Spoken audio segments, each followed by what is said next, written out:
West. Hey, look, I just put the link up in the chat.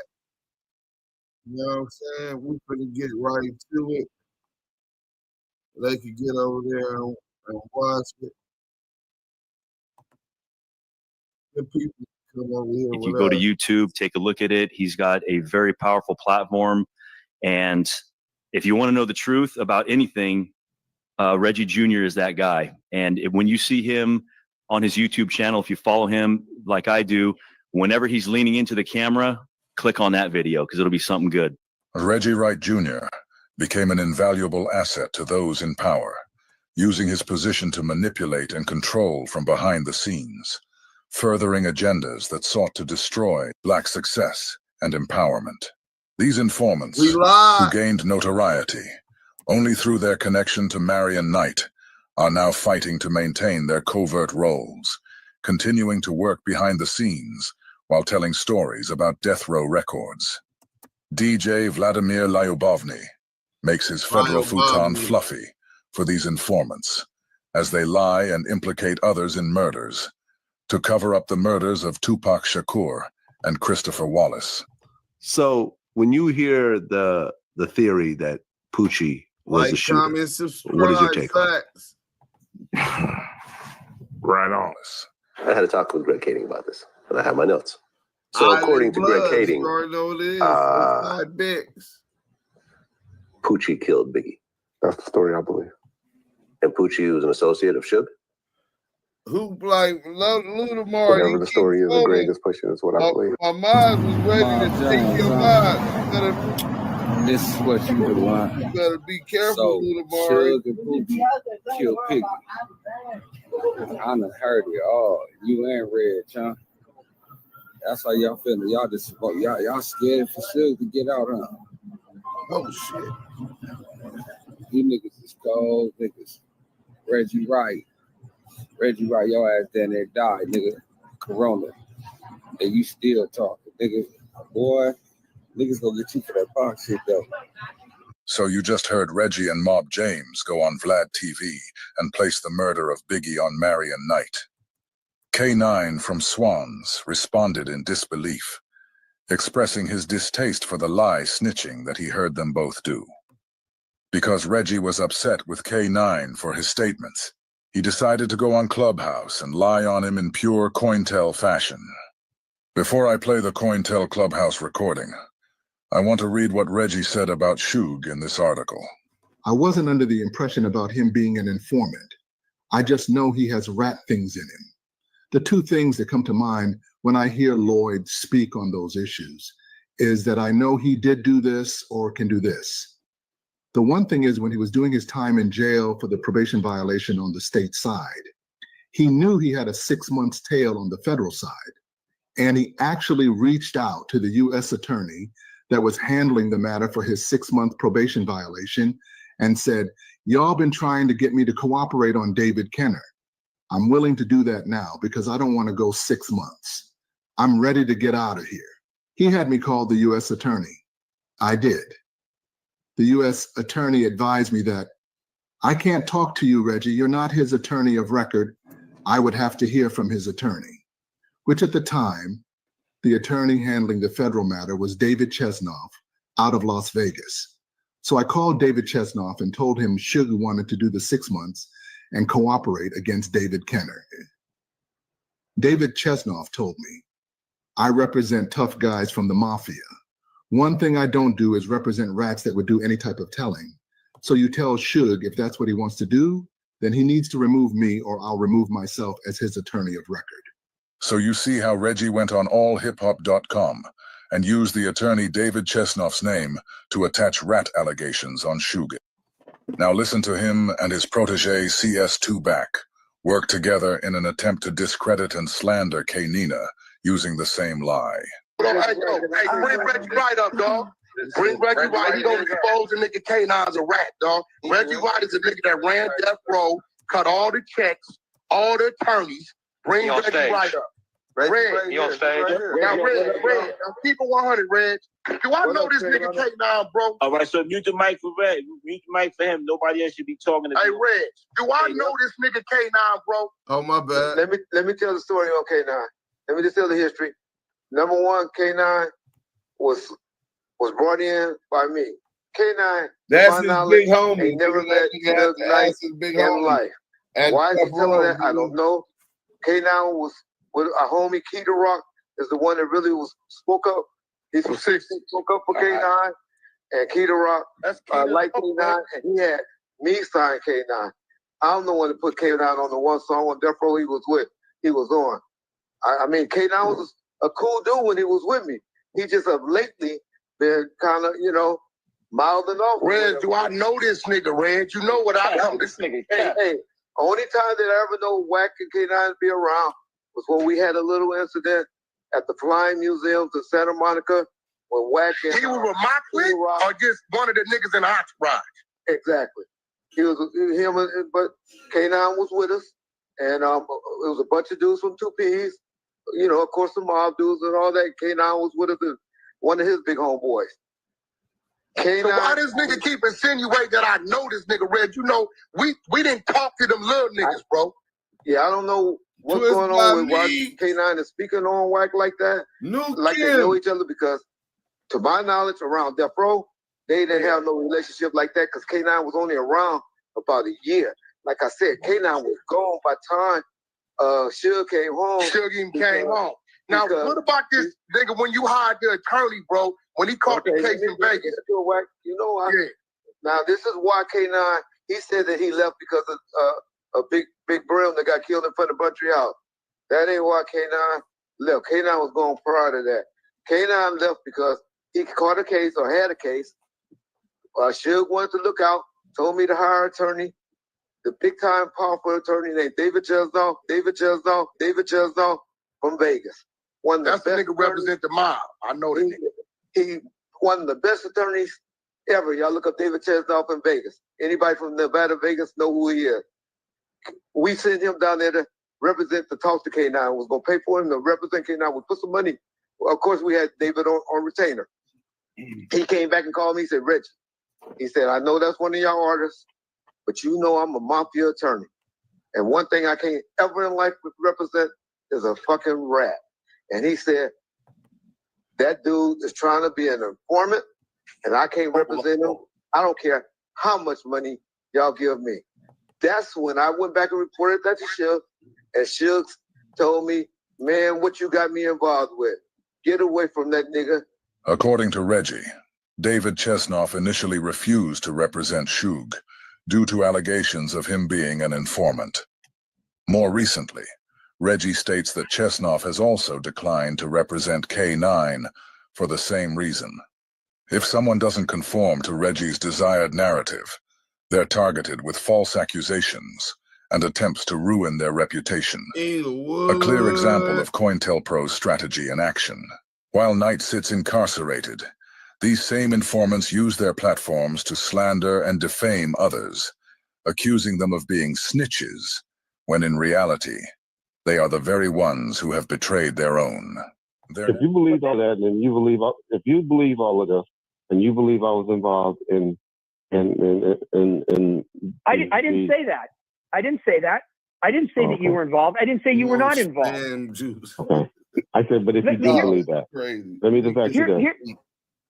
Sure, go ahead. Go ahead, Reg. Why didn't you ever come knocking on my door and talk to me? You saw the 302s on me before. You saw the 302s on me before. You saw the 302s on me before. There's an FBI 302, a 5-page memo. Tell everybody what a 302 is. 302 is a memo memorializing a meeting. Here's what I can tell you. Why would he even meet with them in the first place? Because he was trying to cut a deal, which is the point John is trying to make. He called anybody and everybody a rat. He was trying to do the exact same thing. Reggie went on the Bloody Bunch clubhouse room and admitted that he was the one uploading pictures on Marion Knight's Twitter account. They made that. Reggie, you have information that only you. Reggie, do you run that Twitter though? Do you run that Suge Knight Twitter? Not currently, but I had authority to do it. Oh, so you did run it? Yeah. But he had a lot of content. Hold on, let's get back to the question. God the Kings asked you about why Wack and Suge went at it. Wack has content all over the internet going crazy on Wack about something on Twitter when you was in control of it. But I'm going back on you. Yeah. But that ain't what started their beef. They were already going at it. So you agreeing that you did go was that to turn it up? No. I just said that. I didn't have to turn it up. The only thing was put on there was content. Yeah. Hold on.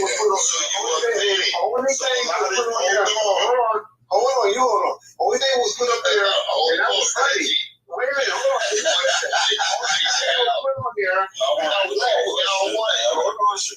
The only thing that was put up there about Wack was him acting like he was cleaning the table at in Adam 22. That was the only thing that was ever put on that Twitter about Wack. And one of the pictures he posted had Marion Knight, Tupac, and Trey Lane from Mob Piru. In the caption, Reggie writes that this little guy is responsible for Tupac's demise. Now Reggie posted this to poke at Trey and to make people think that Suge was blaming Trey for Pac's death. Reggie was trying to show Trey that he could make people begin to blame him for the murder. Listen to what Reggie says to Trey right here. And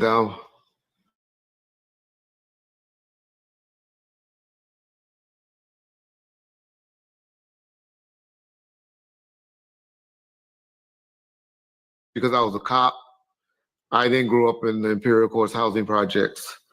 I didn't walk the same payments as their relatives did, and then they did later on in their adult life.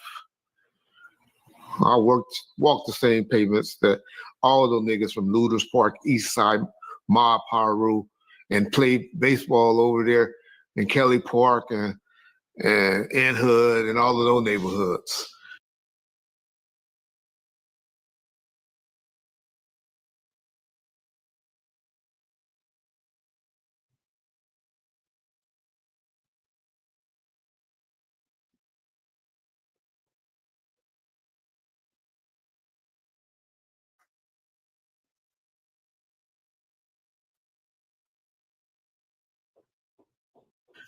I even went on the Wilson Park side, the west side, and played at Gonzales Park.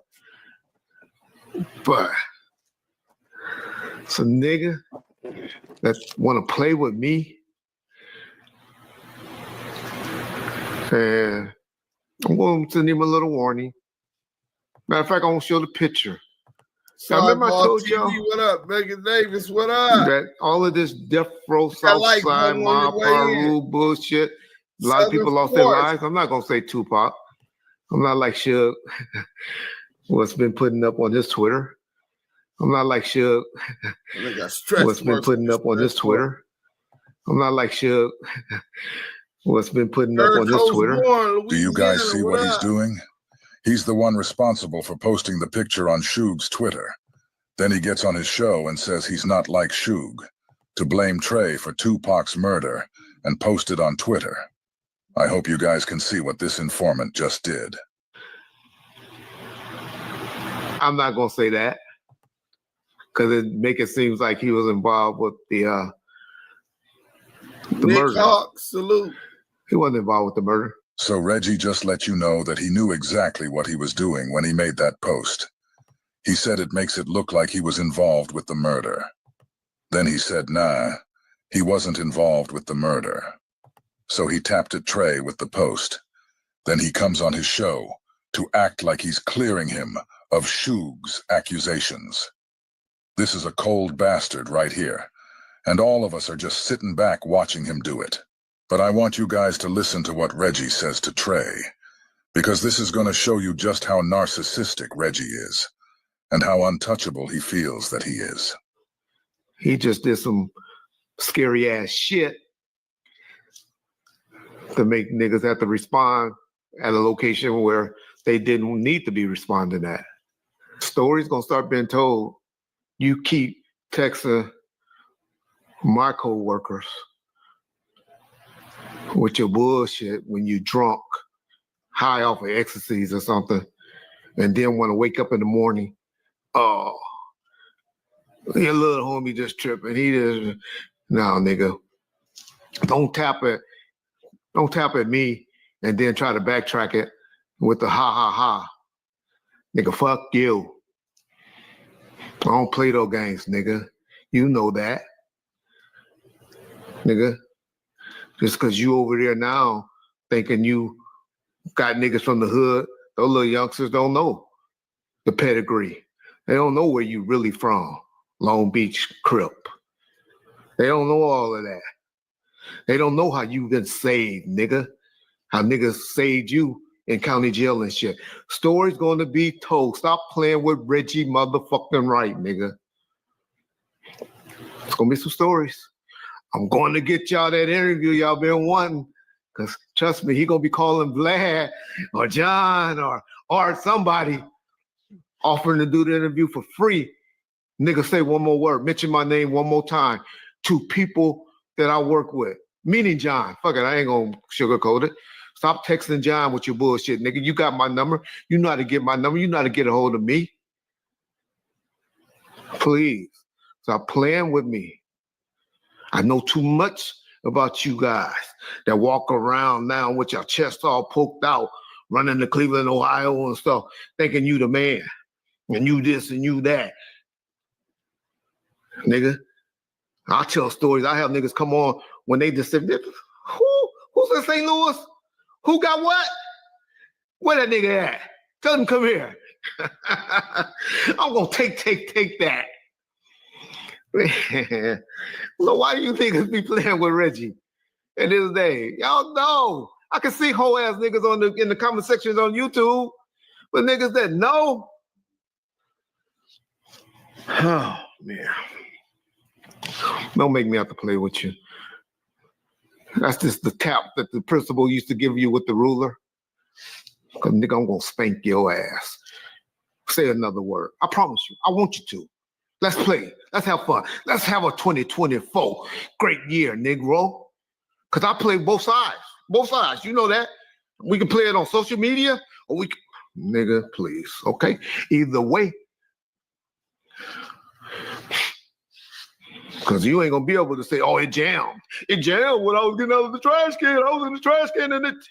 You ain't going to be able to say that with me, nigga. They're going to be saying, oh,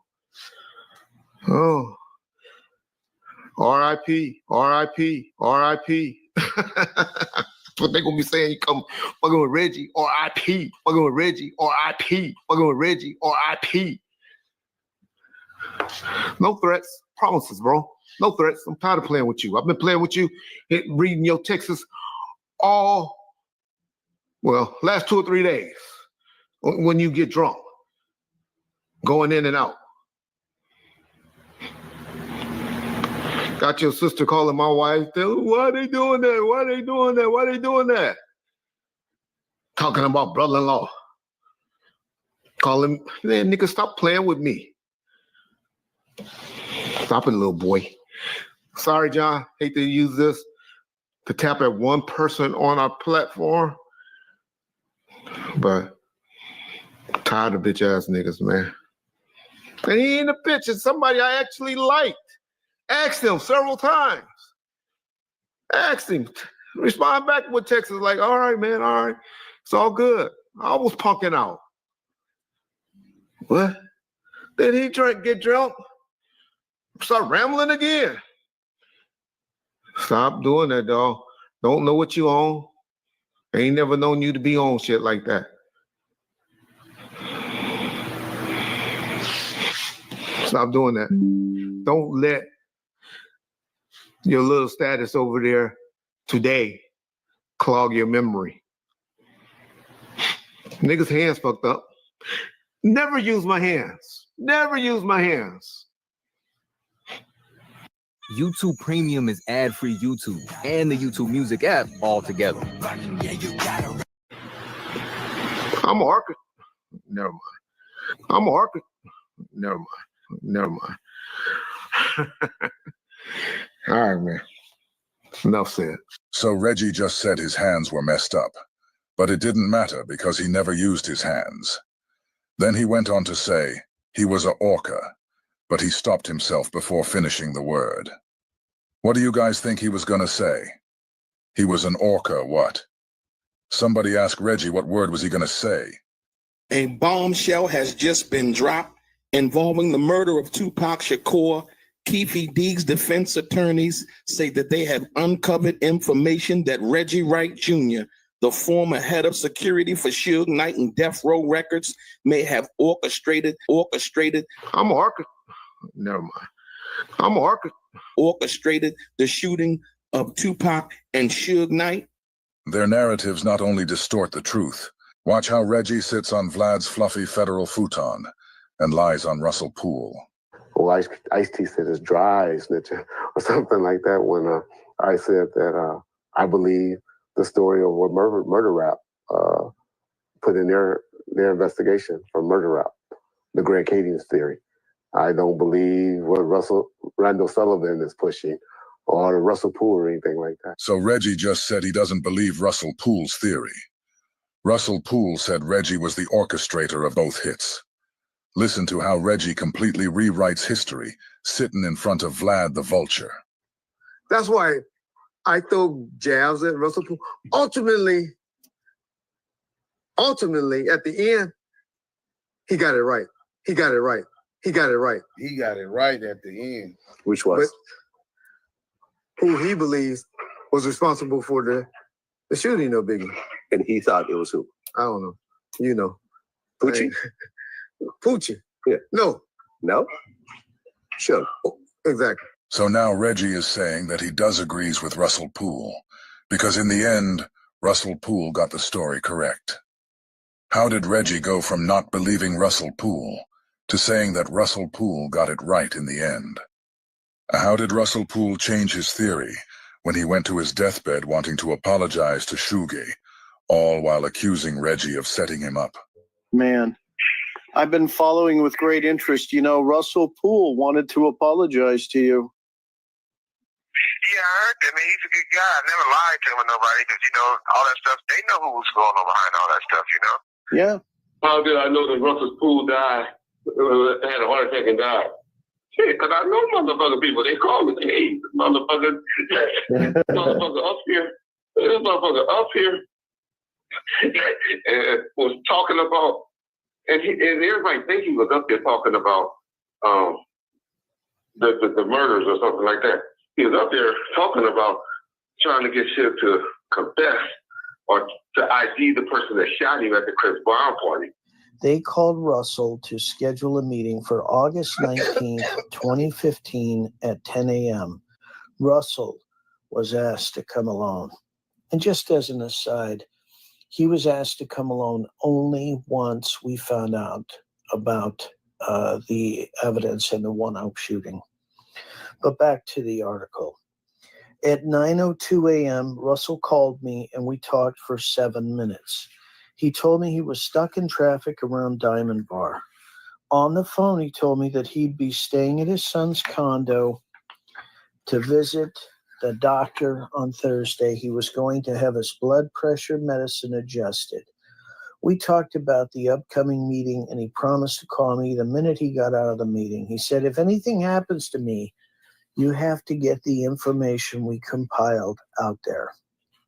Noon rolled around, and I assumed he was extending this into lunch, but was encouraged that it was taking longer than anticipated.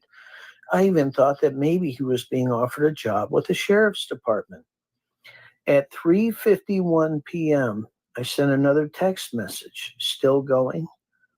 A while later, I sent, damn. And then a little while later, must be a great meeting. I had no idea what was actually happening. At 5:28 p.m., I got a text from one of our confidential informants telling me I just heard Russell has died. What the fuck? I went on to Google and saw the news and that it had been posted 24 minutes earlier. I was devastated. The friend I was with started to scour the web while I made some telephone calls. 6 minutes later, I was listening to Reggie Wright Jr.'s interview on Bomb First. Now the questions were racing in my mind. How did Wright get a video posted so quickly?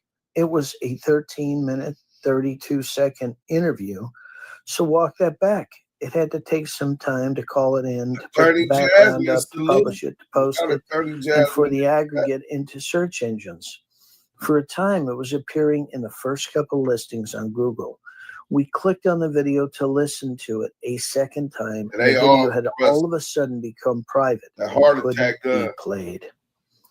Did Wright know Poole wasn't going to be walking out of the sheriff's office alive? It all certainly seemed fishy. Let's hit that like button. That's the only case the sheriff was handling. We usually got way more popular than this. We got two lives going, the live here, and then we live over here. And cooperate with this, and let's let him go. And so, of course, if I'm in jail and they come to me and say, hey, if you when you got shot at a club, and if you confess to, or be the eyewitness on the person who shot you and tell who it is, and we let you out. Hey, go see what you can do. Yeah. I'll tell the nigga that shot me. If that's gonna get me out with this bullshit, go see what you can do. Yeah. And then the motherfucker go up there and just because they questioning him and asking him, well, how you know that? Like, because he's so hyper and he gets so mad. This motherfucker goes and goes and have a heart attack. So now, then these motherfuckers, they stupid motherfuckers up there pushing. That they shot him. Somebody shot him with a heart attack gun, and that's how he died. Yeah. I mean, this is the type of shit that's out there. Stupid motherfuckers like this believe that there's a heart attack gun that you can shoot somebody and make them have a heart attack. Also, I had to find one time. They wanted me to find out if there was such a thing as a poison that was undetectable, especially one that seemed to mimic a heart attack. That would kill someone, but it would appear that they had a heart attack. I did find such a thing. Does this pistol fire the dart? Yes, it does, Mr. Chairman. And a special one was developed, which potentially would be able to enter the target without perception. The poison was frozen into some sort of dart, and then it was shot at very high speed into the person. So when it reached the person, it would melt inside them, and the only thing would be like one little tiny red dot on their body, which was hard to detect. There wouldn't be a needle left or anything like that in the person. But also the toxin itself would not appear in the autopsy? Yes, so that there was no way of perceiving that the target was him. One thing Reggie has kept consistent over these years is his protection of the police.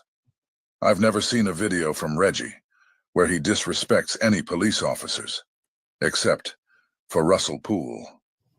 And if Russell Poole knew my father, he wouldn't have been attacking my father like that because he didn't know he was a good man. Right. He was a good police. He wouldn't even be coming at him like that if he knew it. Which, I can't even say nothing. Russell Poole, he never openly, to my knowledge, said anything bad about my father. And so, I can't shit on Russell Poole. I can just tell you what I know about Russell Poole.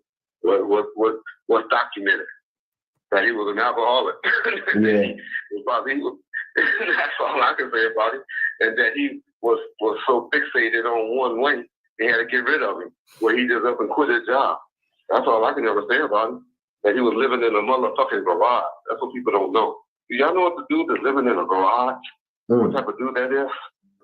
Yeah, living in the garage. They got the dude that when you come over to the house that's living in the garage with the family. Right. That's your crazy uncle. Listen to the way Reggie lies on Michael Moore and misrepresents his statements. Ask him why Gotham was hit on his radio and he lied. While I was working at 662, I heard something over the Nextels that we all carried for security. And what I heard was Gotham. Ask him why Gotham. It is not true. Okay. It is not true. This is the person he's talking about, Michael Moore. This is the person that OD'd on drugs that's trying to say that he heard somebody say "got him" over a white voice over my radio say "got him." Then the police said, "Don't say." Then the police said, "Don't say nothing over the radio." No, they say not the police. They say I said it. Okay. They said, if they gonna quote shit wrong, quote it right. Then he said he heard me say, "Don't say nothing. Be quiet. Don't say that over there." So I mean, they're gonna quote it right. Right before me and Mr. Wright got in the vehicle to go get to the hospital, someone else came on the radio and said, hey, don't say nothing over the radio. But it's a lie. It's not true. There's no truth to that. He said, no, I never said it, Reggie. He never said I'm not saying he said that. I'm saying other people said it. That's why I say if you're going to quote it correctly. That's what other people say. Is that I'm the one that told them to have radio cycles. Like said that over there. Mr. Wright and I were talking about what had happened, and I just clearly heard somebody say, don't say that over the radio. But the person who said Don't say that over the radio. Security, nor was it one of our security guards. To me, to be like a stranger. Someone, and the person that said that was Caucasian. Definitely not African American. This is the way Reggie, in his own words, muddies up an investigation. Michael Moore said the voice that he heard was a Caucasian-sounding voice. He said it definitely was not an African American. The execution of a high-profile celebrity in a city like Las Vegas, particularly on the night of a Mike Tyson fight, coupled with the ability to evade justice, strongly implies that the sanctioning of such an act must have come from the highest echelons of power. Recall the scene in Training Day, where Officer Alonzo, before assembling his team of corrupt cops, had to sit down and speak with the wise men. Interestingly, Greg Kading chose to rename Cash Jones to Alonzo in his film, Laugh Out Loud. The significance here is that Alonzo could not have acted without the approval of those above him. In the movie, Alonzo approached them with his grievances. This dynamic could unfold in two ways.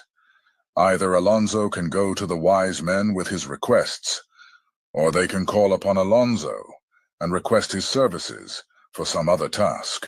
When you look at the second goal of the counterintelligence program, it says they want to prevent the rise of a messiah. It lists Martin Luther King, Stokely Carmichael, and Elijah Muhammad as black nationalists that aspire to the former position held by Malcolm X before his death. It says that Elijah Muhammad is less of a threat because of his age. So we know that age is something that the FBI factors into this equation. It goes on to say that MLK could be a very real contender for this position, should he abandon his supposed obedience to white liberal doctrines, nonviolence, and embrace black nationalism. So we see the FBI feared a young, charismatic black man that chose to embrace what they called black nationalism. Then in comes this young black man, who just happens to be the son of a Black Panther. Matter of either we stay like this or somebody sacrifices. Somebody lay the track so we don't stay in a 360-degree deadly circle. You know what I'm saying? Somebody has to break out and risk, losing everything and being poor and getting beat down. But somebody has to do something. The best part of the story, I guess, is that your mother actually beat this rap. Ooh. Served as her own attorney? Her own attorney, never been to law school. She was facing 300-something odd years. One black woman pregnant. One black woman served as her own attorney. Speaking of attorneys, Attorney Yasmin is in the building. Salute to Attorney Jasmine. Let's go. Beat the case. And just go to show you the strength of a black woman and the strength of the oppressed. What does it do to a young man like yourself, though, when all of your heroes, your mother, your father, whom has passed away, he was incarcerated as well, your godfather, all of your heroes have been to jail. And they weren't all Panthers. My stepfather was a Panther. My father was a gangster, a straight up ignorant, hustler. Mm-hmm. But he loved the fact that the Panthers, my mother told me is that it was a one night stand. But he loved the fact that the Panthers would go to jail and wouldn't snitch. They were true to each other. It was women, it was men. And that was a one night stand. That's how I came to be, out of the love for black people. So that's how I got to live. And that's how I have to out of the love of black people. And my acting, and my producing, and my interviews. Do y'all feel the energy and the vibrations that this man is exuding about the love of his people, of how he was born and the love he still had for his mother, right? Empathy. evolution. This is the energy and the reason a lot of people gravitated towards them. People who love their people gravitate towards them. Think about all the people that talk negatively about Pop. And more than likely, it's because they gravitate to the JDL or one of the small hat organizations that want to continue to exploit our culture from financial independence. Let's get back to it. For the love of Black people. Yeah. We were talking about that earlier, just about, I mean, for 20 years old, I have to tell you, you have quite a head on your shoulders. How many of you guys could have stood on your square and held an articulate conversation with an older woman while the camera was rolling at the age of 20 years old like this? Given Tupac's deep roots in the Black Panther legacy and the FBI's well-documented history of targeting individuals who embody the potential to rise as Black messiahs, it's no surprise that he became a focal point of COINTELPRO's second objective. The FBI, having a long-standing agenda to neutralize any figure who could inspire a movement for Black empowerment, saw Tupac's influence, activism, and revolutionary ideals as a threat. His connection to the Black Panther Party's revolutionary roots made him an ideal target, as the powers that be sought to prevent the rise of any messiah-type figure who could galvanize the masses. This made Tupac a prime candidate for surveillance and infiltration by law enforcement agencies intent on suppressing his message of social change. Why was Tupac monitored by the FBI? There were several key reasons for the FBI's surveillance of Tupac Shakur. One of the major triggers was the FBI's investigation into death threats against Tupac by the Jewish Defense League, JDL. This was part of a broader extortion scheme where the JDL allegedly targeted Tupac and other figures in the hip-hop world, including rapper Eazy-E. According to FBI reports, the JDL was accused of orchestrating death threats and demanding protection money from high-profile artists. The FBI records related to Tupac Shakur and Eazy-E reveal that both artists were targeted for extortion. These are FBI documents which says JDL and others yet unidentified have been extorting money from various rap music stars via death threats. The scheme involves Blank and other subjects making a telephonic death threat to the rap star. Subjects then intercede by contacting the victim and offering protection for a fee. Source reported that Eric Wright, also known as EE, who owned Ruthless Records, Woodland Hills, California, was a victim of this extortion scheme prior to dying from AIDS. He had also reportedly targeted Tupac Shakur prior to his recent murder in Las Vegas, Nevada. This right here, if they threatening you with physical, some niggas like me we went to war for less. You ain't getting shit, right? So they not finna come to South Central with no shit like that. So what they'll do is some sneaky shit, probably try to sick a bitch up under me, whatever your weakness is.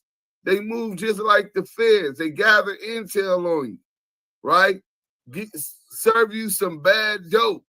But let's go. By members of the Jewish Defense League, though federal authorities did little to intervene. Among the complications surrounding Eazy-E's estate was a lawsuit filed on March 27, 1995, by Mike Klein, after Eazy's tragic death from the AIDS virus, which he had mysteriously contracted. Mike Klein sought to capitalize on the situation by attempting to steal control of Ruthless Records from Eazy's family. Klein was a former Israeli soldier who had previously worked as a security guard for Ruthless Records. He was hired by Jerry Heller to protect him from Suge Knight. Mike Klein created a record company named Comptown Records and filed a lawsuit on March 27, 1995, claiming part ownership of Ruthless Records. His attempt to seize the company in the wake of Eazy's death highlighted the lengths some were willing to go to take advantage of the turmoil surrounding the estate. The situation grew even more tense when Eazy-E's widow, Tomika Woods, reported that Klein had been sending her threatening phone calls and death threats in an attempt to intimidate her. In the end, a man who was originally hired as a security guard to protect the interests of Ruthless Records was now trying to steal half of Eazy's company from his family. What's more ironic than that is that when I went to look up Mike Klein on Google, the very first thing that popped up is Mike Klein being interviewed by another former security guard who wanted to take over the company he was hired to protect. Good old-fashioned Reggie Wright Jr. Reggie had a game plan, and he made it very, very clear that he wanted to take over Death Row Records. Make no mistake about that. Why, Regional Walker, why does Mob James ride with Reggie Wright Jr. knowing him and his father murked his bro? About 9:30, I get a call from the captain of the sheriff station, Cecil Rambo, who I knew personally, and all, because he heard from the sergeant at the scene that the truck of the victim that had got shot at this gas station was registered to Reggie Wright. It did say of Death Row, although it was a Death Row vehicle in Reggie Jr.'s name. Was the driver was shot at the scene and somebody ran. And I said, Cecil, how the heck I get here if I had anything? That ain't me.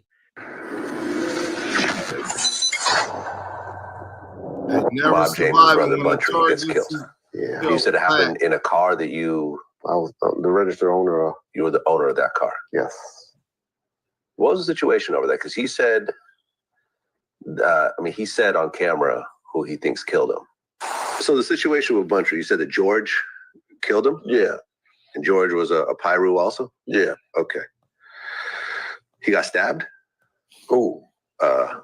Your brother. No, he was shot 9 times. He was shot 9 times. I'll see on camera. Shit. Dude's in jail, name is G. Dude's in jail, name is G. Is Reggie Wright a rat? No, Reggie Wright is not a rat. Reggie Wright was a police officer. One notable characteristic of Reggie's is his complete lack of hesitation to sit comfortably on Vlad's futon while implicating others in murders, especially the ones of which he himself is also a suspect. He did so with Pac and Big, and now we're seeing him do the same with Buntry. Is it Monkey Man? Monkey Man. Well, y'all call him Monkey Man. We call him G. Monkey Man is something Info Minds came up with and started calling him. Okay. We don't know anybody. If you even say the name Monkey Man, I think you said it in the interview with James, and he was like, "Ooh," but we call him G, George Williams. Yeah, George. But that name Monkey Man has been floating around as well. Info Minds did something. Info Minds? Okay, yeah, got it. Okay, so he was the one that killed Buntry. He was one of the ones. Even if you look at the composite sketch, you see the ponytail. Now we call him Ponytail. That's what was our code word for him. Like if you ever heard me and Suge talking, well, he'll say Ponytail because he had a moniker for everybody. But yeah. Okay, so why did he kill Buntry? So Buntry was killed in a vehicle that was owned by Reggie, and Reggie said George is the one who killed him. So Vlad asks Reggie, why was Buntry killed? Listen to the reason Reggie gives him. All right. It was this dude, it's this guy named Little Rod, Roger Reed, and George. They had this boy named Vincent Buchanan, who was V-Dog. He got killed in Compton, tortured, dropped off, handcuffed, dropped off on Central in front of the cemetery. They were real tight with him. He was, a real active, cool, Fruitown Pyru still. V-Dog, Vincent Buchanan. Suge's in prison when this incident happened. 98, 99, I don't know. That's when it happened. Now word is, okay, police kidnapped him. Police kidnapped him. If you just coming into this line.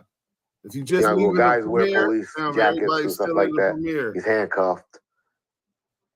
So who's number one suspect?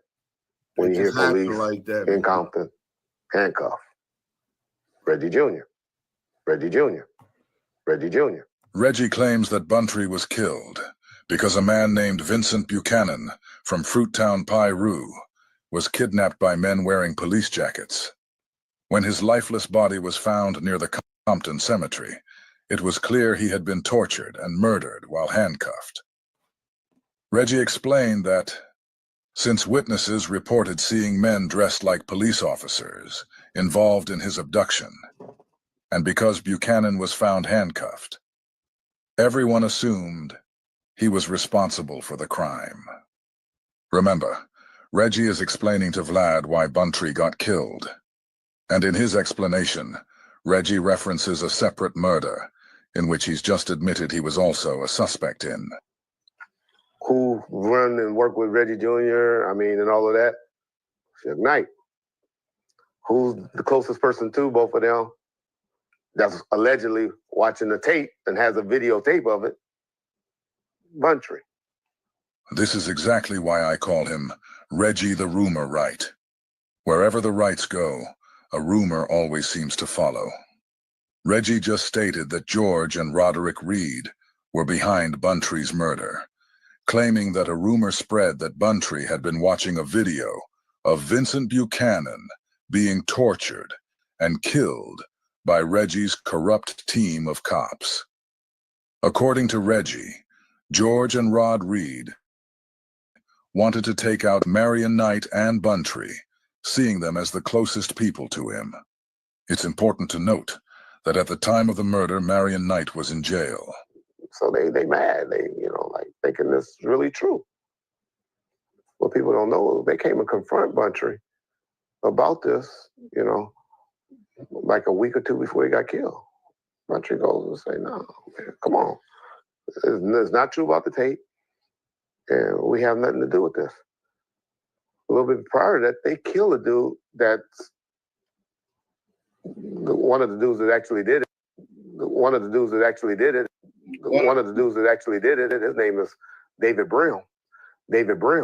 So Brim Dave was murdered in front of Buntry's house a few weeks before Buntry himself was murdered. Reggie just said that Brim Dave was actually the one responsible for the murder of Vincent Buchanan. But he says that George and Rod Reed are responsible for the death of Brim Dave. If Reggie is a suspect in a homicide, he has no problem publicly placing those homicides on somebody else. This same whole shit right here, like that nigga they say, Dave, nigga, that was the homie, nigga, Brim Dave, nigga. You know what I'm saying? Blood from 5-4 Brims, but he from S Gang too, though. He used to run with my homies tough. And for the record, nigga, I stopped coming around Death Row because of this bullshit right here. I knew niggas was hoes, though. And when the homie got killed, I knew it was gonna be consequences. Now, this is why K9, he said that he left because of a big kill in front of Buntry House. That ain't why K9 left. K9 was going prior to that. K9 left because he caught a case or had a case. Suge wanted to look out, told me to hire an attorney, the big-time powerful attorney named David Chesnow from Vegas. Now you understand why Reggie went on Clubhouse and tried to destroy K9's credibility. In front of Buntry House. That was a message. They followed him over there, shot his girlfriend. She still don't have an arm from that. I killed him in front of Buntry House, sending a message. Then they come and talk to Buntry.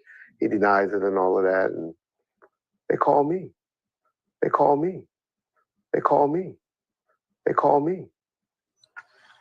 Lil Reg, we don't believe you had anything to do with this anymore. But we want to know where Suge live. We want to get him. We give you $50,000. So now, according to Reggie, Rod Reed and George called him and told him that they don't believe he was involved anymore. Instead, all the blame falls on Marion Knight. Everybody believed that Reggie did it because men in police jackets kidnapped Vincent, and he was found tortured and handcuffed. Some kind of way. They stopped believing that Reggie had anything to do with it, and instead blamed Marion, even though he was incarcerated at the time. See if we can get this together, man. What are y'all talking about? Are you still a cop at this point? No. Okay, no, you've already, you're gone at this point. 99, 2000, something Okay. like that. I'm like, what are y'all talking about? But you're still connected to law enforcement. Yeah. I mean, you're telling an ex-cop, but you're still connected to law enforcement. Yeah. I mean, you're telling an ex-cop. Even Vlad is skeptical of Reggie's story. He doesn't believe for a second that men who were convinced Reggie and his group of corrupt cops were responsible for their friend's murder would then reach out to him, offering $50,000 to facilitate the execution of another man they wanted dead. All of this, right? That they want you to join into a murder, basically. Actually, like, nigga, I'm not mad at that nigga like that. We against each other. This is like 2002, 2000. So Reggie just admitted that at the time of Buntry's murder, him and Marion were not on good terms. He just said they were against each other. If Reggie was against Marion, then Reggie was also against Buntry, being that Buntry was Marion's right-hand man. What most people don't know is that Buntry was murdered one day after him, and Marion Knight attempted to obtain counsel from the Baker law firm. Yes, sir. What's up with the lawyer Teresa Bingham, and why you didn't like her? Harry Bingham.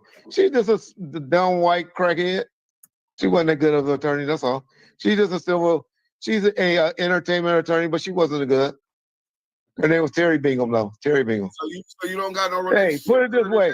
This is how bad she was. She came in death row. Ask Suge Knight about it. When he talk about it one day, y'all gonna say y'all heard it first. This is a bitch that used to walk around shitting on herself. She's the attorney.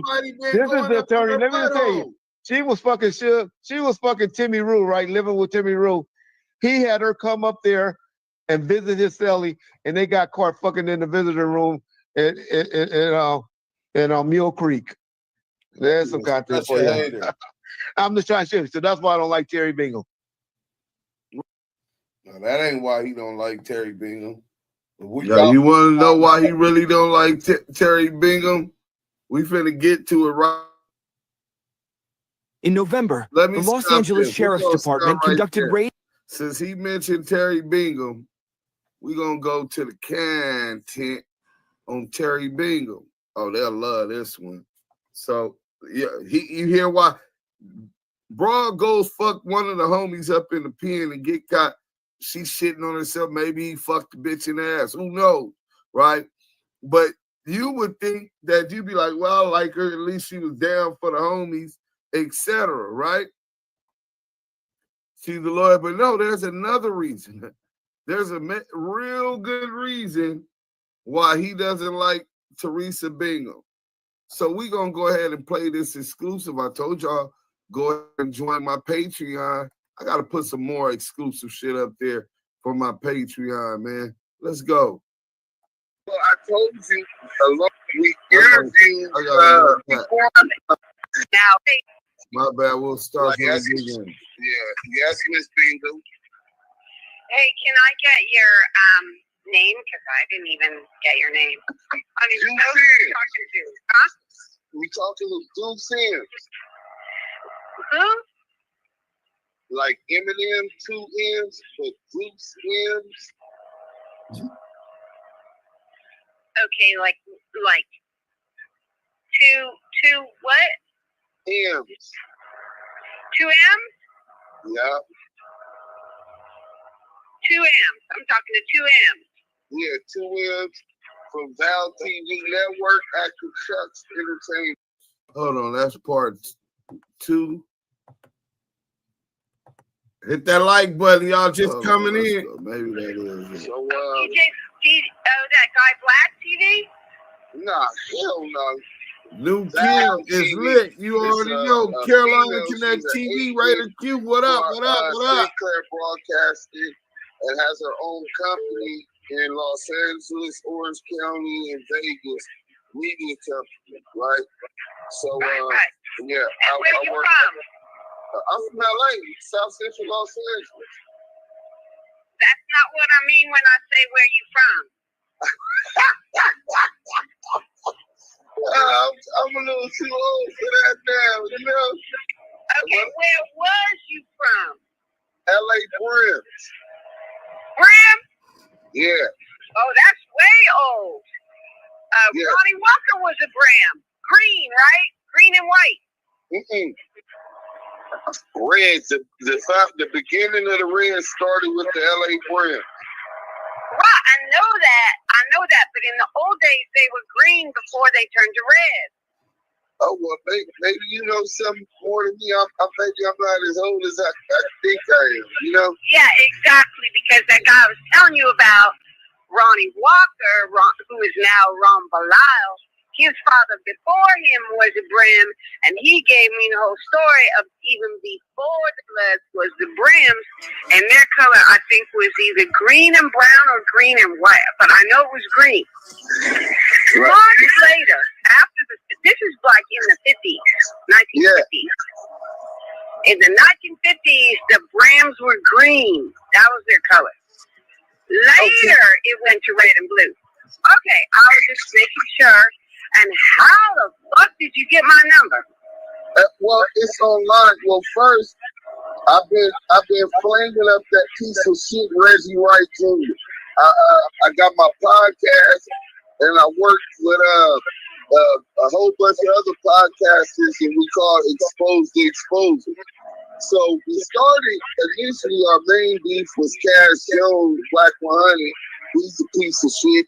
But through research, we started realizing that he was just a minion for Reggie Wright Jr. That Reggie Wright Jr. was the orchestrator and everything.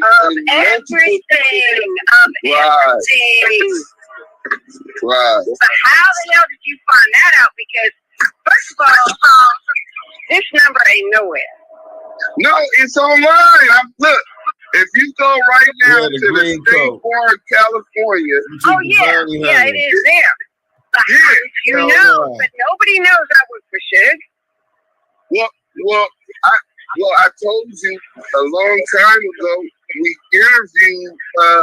Well, we didn't interview. I just recorded his bitch ass, Reggie Wright, because he's trying to push a narrative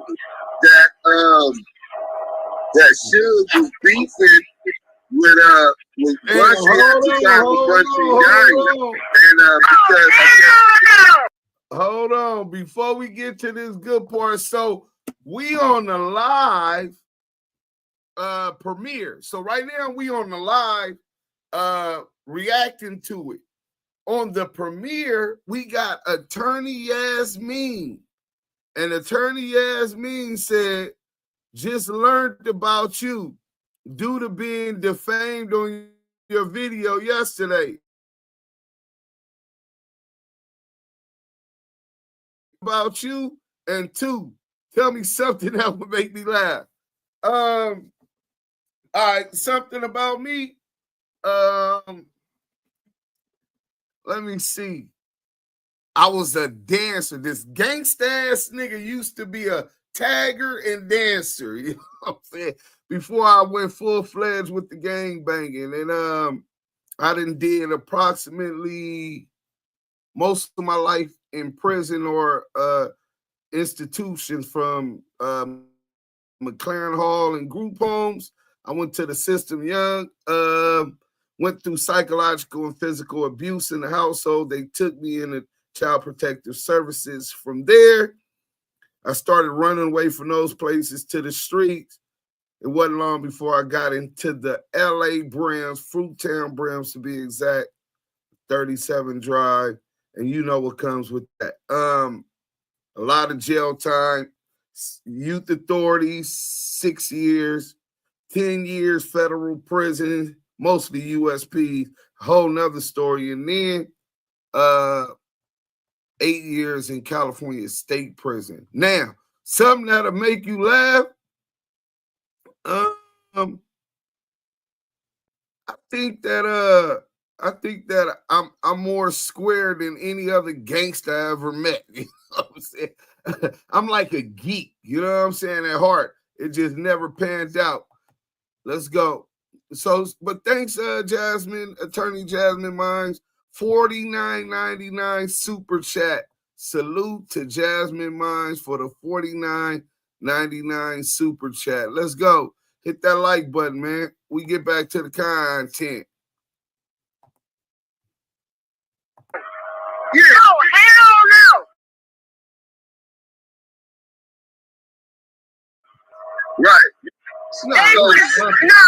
Those were ride or die. Those were ride or die. And they both love each other. To this day, if you see Suge's chest in about 3 inch tall letters, Suge's a big chested guy. He's got a little waist and little legs, but that chest is a linebacker chest, okay? And all across it, in a big arc like a rainbow, and I'm going to say 3 inch tall letters is BUNTRY. Tattooed. For life, brother, for life. There was no beef. Everybody at the record company hated Reggie. Everybody. Ken Dog, Steve-O, Lip, T-Roo, Fontree, me, Tina, Sad, Ron Bilal, Breeze. Everybody hated Reggie. Was Sid really having a sexual relationship with Reggie? I think so. Sid was gay as fuck. Sid had done time in the pen. Sid was stealing money from Suge. Couldn't be trusted with nothing. Sid was stealing money from Suge. He had been to the pen, and he might have been busting Reggie Wright Jr. asshole wide open, blowing his spokes out, nigga. Hey, Reggie, let me find out. That's why you always fantasizing about what Suge doing with his dick, my nigga. I knew that shit was sus. Hey, Reg, we really looking at you real closely now and questioning your sexual preferences, my nigga. You know what I'm saying? Hey, what type of nigga is following the trail of another man's phallus? You know what I'm saying? Hey, another man's member, nigga. Like, nigga, come on, bro. Pause. Well, nah, ain't no pause for him. He just out the closet. Let's go. Gay as fuck. You couldn't trust Sad. We all hated Sad too, but we couldn't do nothing about it. We just hated Reggie more. Sad was as smart as Reggie. Reggie got in more with his dad's police connections. Okay? So how the fuck did this shit come up now is what I'm trying to figure out. Well, right now he's in a cyber war against Suge, right? And I'm talking about the gloves off. They both telling a whole bunch of truths and spinning it, pointing the fingers at each other and all of this. But in the midst of all of this, and only Suge is telling the truth. Reggie has to lie because he don't want to see Booker with gloves in the streets. Hendrix had some friends. Dog had some friends because he did the Death Row logo. So people, you know, that kind of put him on with the Pirate. He was in real good standing with the Pirate.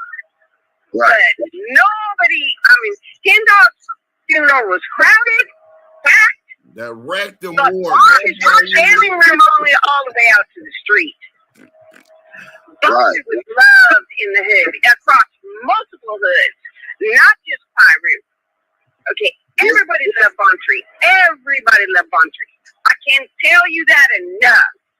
Okay, the whole hood showed up when Bontrey died. People loved him.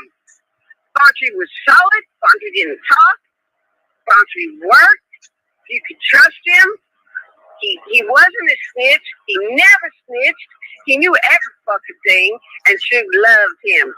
And that is why Reggie killed him, because Reggie had lost his job at the company as driver security.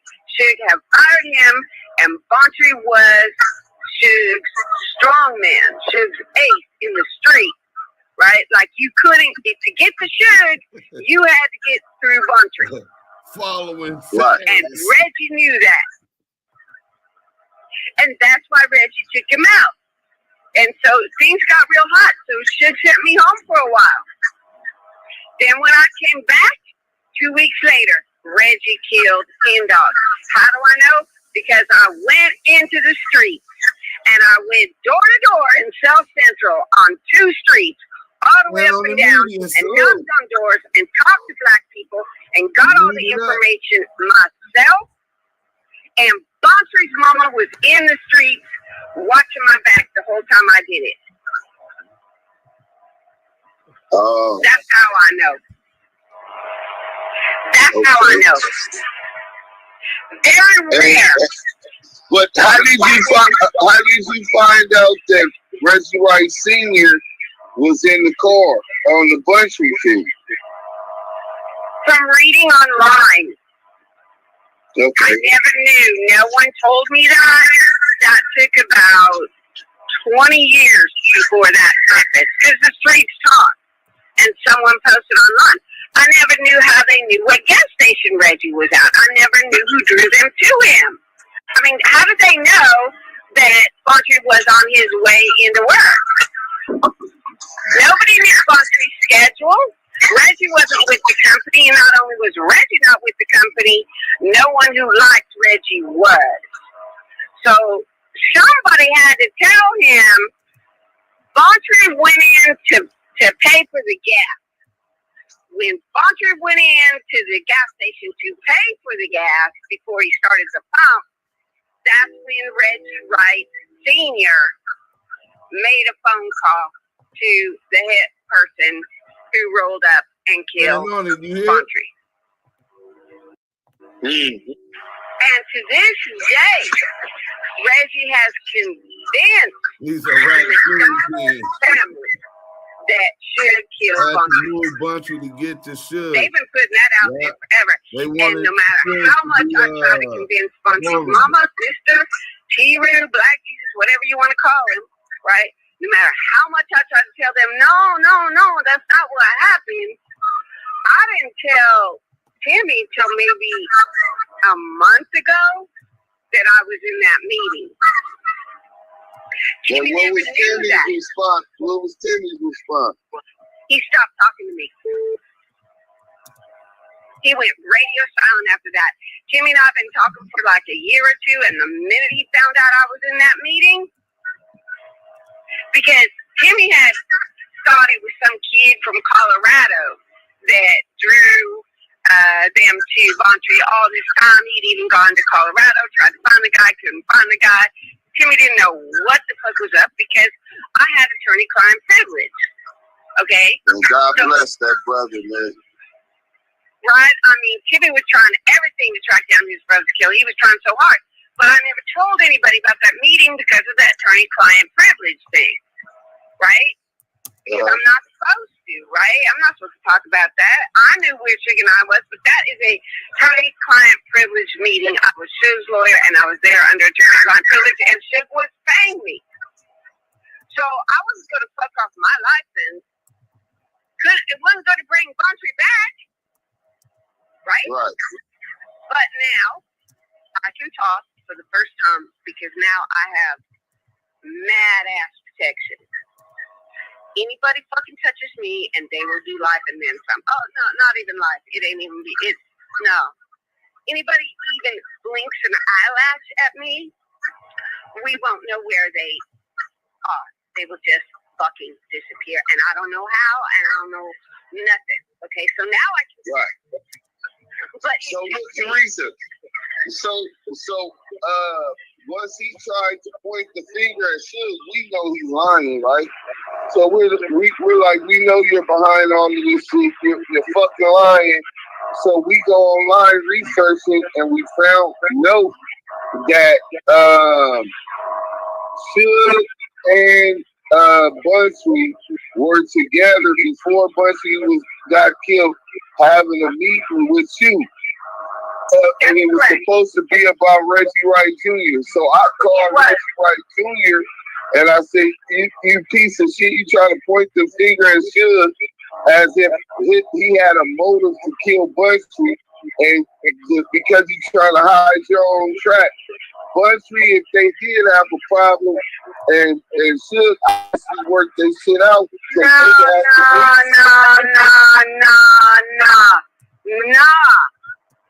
No.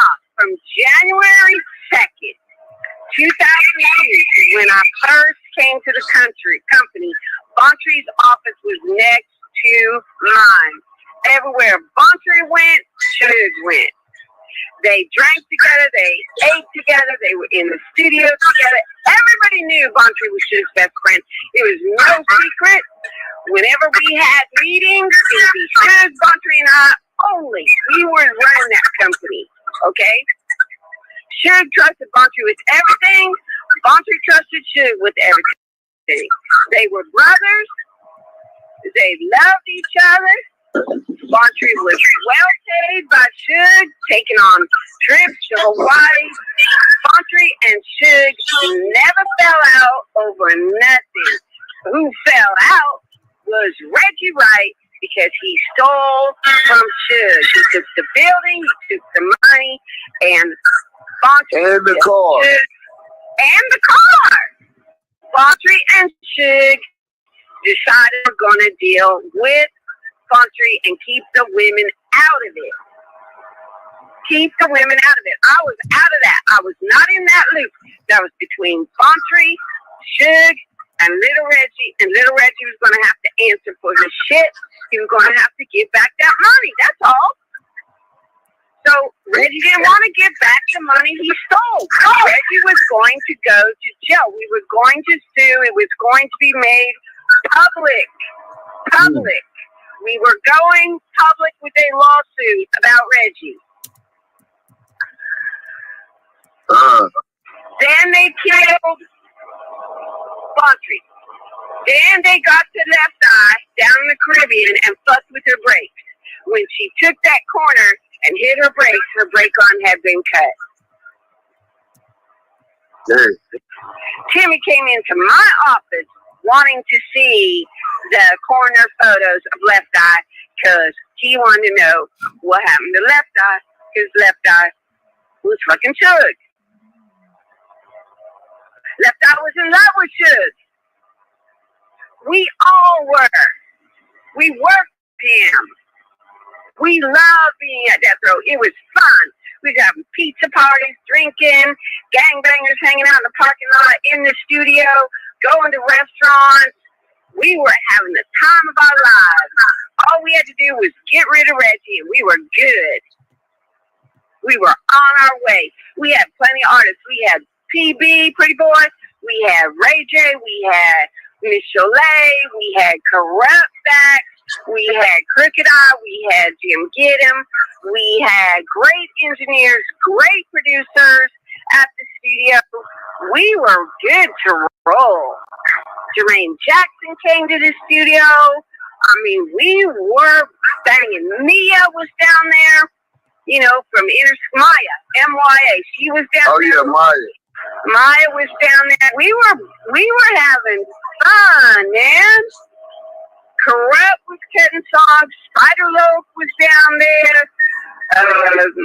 Eastwood was down there. Vegas was down there. Suge had a full crew ready to go. Then Reggie started killing people. Bontry turned. Then Left Eye. They got to her. Then they got to him. Then Reggie started unaliving people. Hey Reggie, you might be scared over there too, because Teresa Bingham don't like you either. Let's go. Then they put Suge in jail. Then they put T-Roo in jail. So I was fighting T-Roo's case and Suge's case at the same time between the end of 2002 until February 2003. Suge beat his case, went back to the company, but it was not the same without Bontry. Suge was a broke man. Suge was never the same after they killed Bontry. Never. That took a piece of Suge that Suge will never get back. We loved Bontry. You should have seen how much money he paid for Bontry's funeral. Everybody was there. House was packed. We went. Bontry got in the mausoleum, like the same place like Michael Jackson is. Like, he didn't get buried in no regular grave. No. Bontry got buried in marble, okay?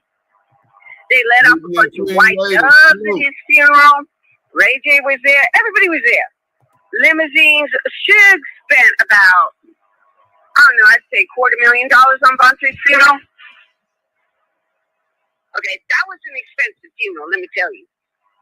That was no cheap funeral. If you're feuding with someone, you don't spend your last dollars burying them in marble. Marble! Right. Inside the mausoleum. You have to go through the door. Did Reggie bitch ass go to Bunty's funeral? No, Reggie was not invited. He better not show up. He would have been killed if he had showed up. We had guys posted up everywhere. Nobody at the company liked Reggie. Yeah, well, there was an entire article online where you said all of this about the Baker law firm. Baker, Keener, and Nara. Baker, Keener, and Nara. Bob Baker, that's who we met with. The senior partner of that firm. That is exactly. And Bob told me later, he said, man, Bunty died the next day. Bob knew it was connected. Bob is an old guy. He's been around forever. He represented O.J. Simpson in a civil case. Ever. He knew why Bunty. Nasty work. The next day, Bunty was unalive. This the type of foul shit that these gatekeepers got going on. Reggie Wright Jr. So when y'all see Reggie Wright up here, I know y'all might get mixed emotions. Like, why would a real nigga like this be on this nigga? Keep your enemies close, nigga. Our ideologies in total contrast. I understand he working for the enemy. The real enemy. You know what I'm saying? Let's go. Let's get back to this content and finish this out. Salute. Raids on Death Row's Beverly Hills offices and on Knight's homes, including one in Malibu. The raids were part of an investigation into gang killings, including the shooting on April 3rd of Knight's friend, Death Row employee Alton McDonald. The latter date is important in the Dillinger case because McDonald died just one day after he and others from Death Row met with Baker's firm about retaining Baker. Death Row's in-house attorney, Teresa Bingham, said in a declaration, Death Row didn't retain Baker then. See, Death Row didn't retain Baker then, but they went with him and the other attorney to the Baker firm and talked about how they were going to bring charges against the Compton Sheriff's Department, Reggie Wright Jr., Entertainment One, Koch Records, Interscope Records, because they were all robbing him blind while he was in jail. On top of that, they were utilizing his suite, right? His Lakers, his suite at a Staples Center for the Laker games. They were utilizing his company to live a lifestyle that their jobs didn't give them. They were utilizing and living off of his money, reinvesting it. Koch Records, Entertainment One today. Koch Records didn't have any big artists. I think the biggest artist they had signed at the time was like Yin Yang Twins. Salute to the Yin Yang Twins. I'm not trying to put y'all down. I'm just saying on a global, on a global international level of superstars, right?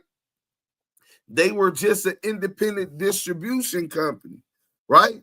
But today they're considered a mini major, and it's primarily due to them having an admin deal with Death Row Records on the Tupac catalog, which was millions and millions of dollars that they could utilize as collateral to get loans from intellectual property banks, right? They could say the Tupac thing is worth $100 million. They could get utilized that as collateral with a business plan and of cash off of that, and they could go pay the Dipset, right? $7. Come over here, we'll give you $7 off of each album, right? They could go pay Fat Joe to do the Lean Back and Make It Rain with Lil Wayne. They now have budgets to distribute to generate more money, and they cut Suge out of all of that. Even though Reggie admits that Koch Records, in return for Suge agreeing to do that, Koch Records agreed to give Suge Knight 5% of profits on all urban music that they did. They ain't lived up to that bargain. And that's crazy. At least he should be able to get that 5%, because he would still have a lot of money. Let's go. He said in the declaration. Besides McDonald, those attending the meeting included Knight and Bingham. In her declaration, Bingham states that after McDonald's death, there was a great deal of concern, both personally and at death row, aka row, that individuals associated with Mr. Knight were at risk. Bingham also said that she left working directly with Knight last summer. The primary reason was an underlying fear that other individuals may be at risk simply for being in the presence of Mr. Knight. Bingham said in the declaration. I'm going to ask Suge, next time Suge called, I'm going to ask him about that lawyer, and I'm going to ask him. And you make sure you come back and say, Reggie ain't lying. You make sure you remember this day, mark it down. He going to tell you. Why did he tell her to report you did, Reggie? Because he was mad at Reggie? But I ain't mad at him. What are y'all talking about? We told y'all we have nothing to do with this bullshit. This is some bullshit, you know? Where is it coming from? If Bunchy, because word on the street was Bunchy was watching the tape. If Bunchy had the tape or watching the tape, we don't know why. But me and Suge ain't had nothing to do with this. I call Suge, tell Suge, hey, these niggas is, you know, Suge, I ain't worried about those niggas. So everybody starting to meet and talk and meet with people and all of that. And they had meetings behind it. But they still believe it. And they've been at the Bunchy ever since. And they killed Bunchy. In your car. In my car. In your car. In my car. In your car. In my car. In your car. In my car. Buntry being killed in a car registered to Reggie is ironic, because according to Kevin Hackey, Reggie attempted to have him murdered in similar fashion. He said Reggie called him out of the blue, asking him to drive somewhere for him. Kevin said he declined and told Reggie if he wanted him killed, then to stop being a coward and do it himself. Kevin also said Reggie told him that he had enough money and knew the right people, and that he could have him killed at any time. After that, Reggie told me, hey, it ain't giving time. I have the money, I have the people, I can have you killed, it ain't giving time. Hackey says he told his FBI handlers, and according to these transcripts obtained by Fox 11, also told LAPD detectives a decade ago that Wright had threatened, I can have you killed at any given time. Did they try to somehow tie you into it, or since it is your car, Well, the stupid conspirators out there, I don't even want to say their names because people start giving them views or something. Yeah. But they're going to say, Reggie Wright Sr. was in the car and he took off and ran. Where did that come from? Because they don't know. Well, I think Frank Alexander. Now Reggie brings up Frank Alexander, another person who was murdered mysteriously, and another person who said they were afraid of Reggie Wright. Reggie has been online telling everybody that Frank Alexander killed himself. Ask yourself, why does Reggie want people to believe that suicide was the cause of Frank's death?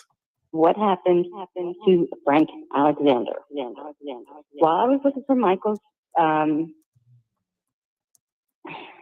Okay, let me answer that question right quick. What did Debbie tell you happened to Frank Alexander? That he was shot in the head. That he was shot in the head? Yep. Not that he shot himself in the head? That is correct. So she said he was shot in the head, not that he shot himself. But you have to understand, this woman's coming to me and talking to me.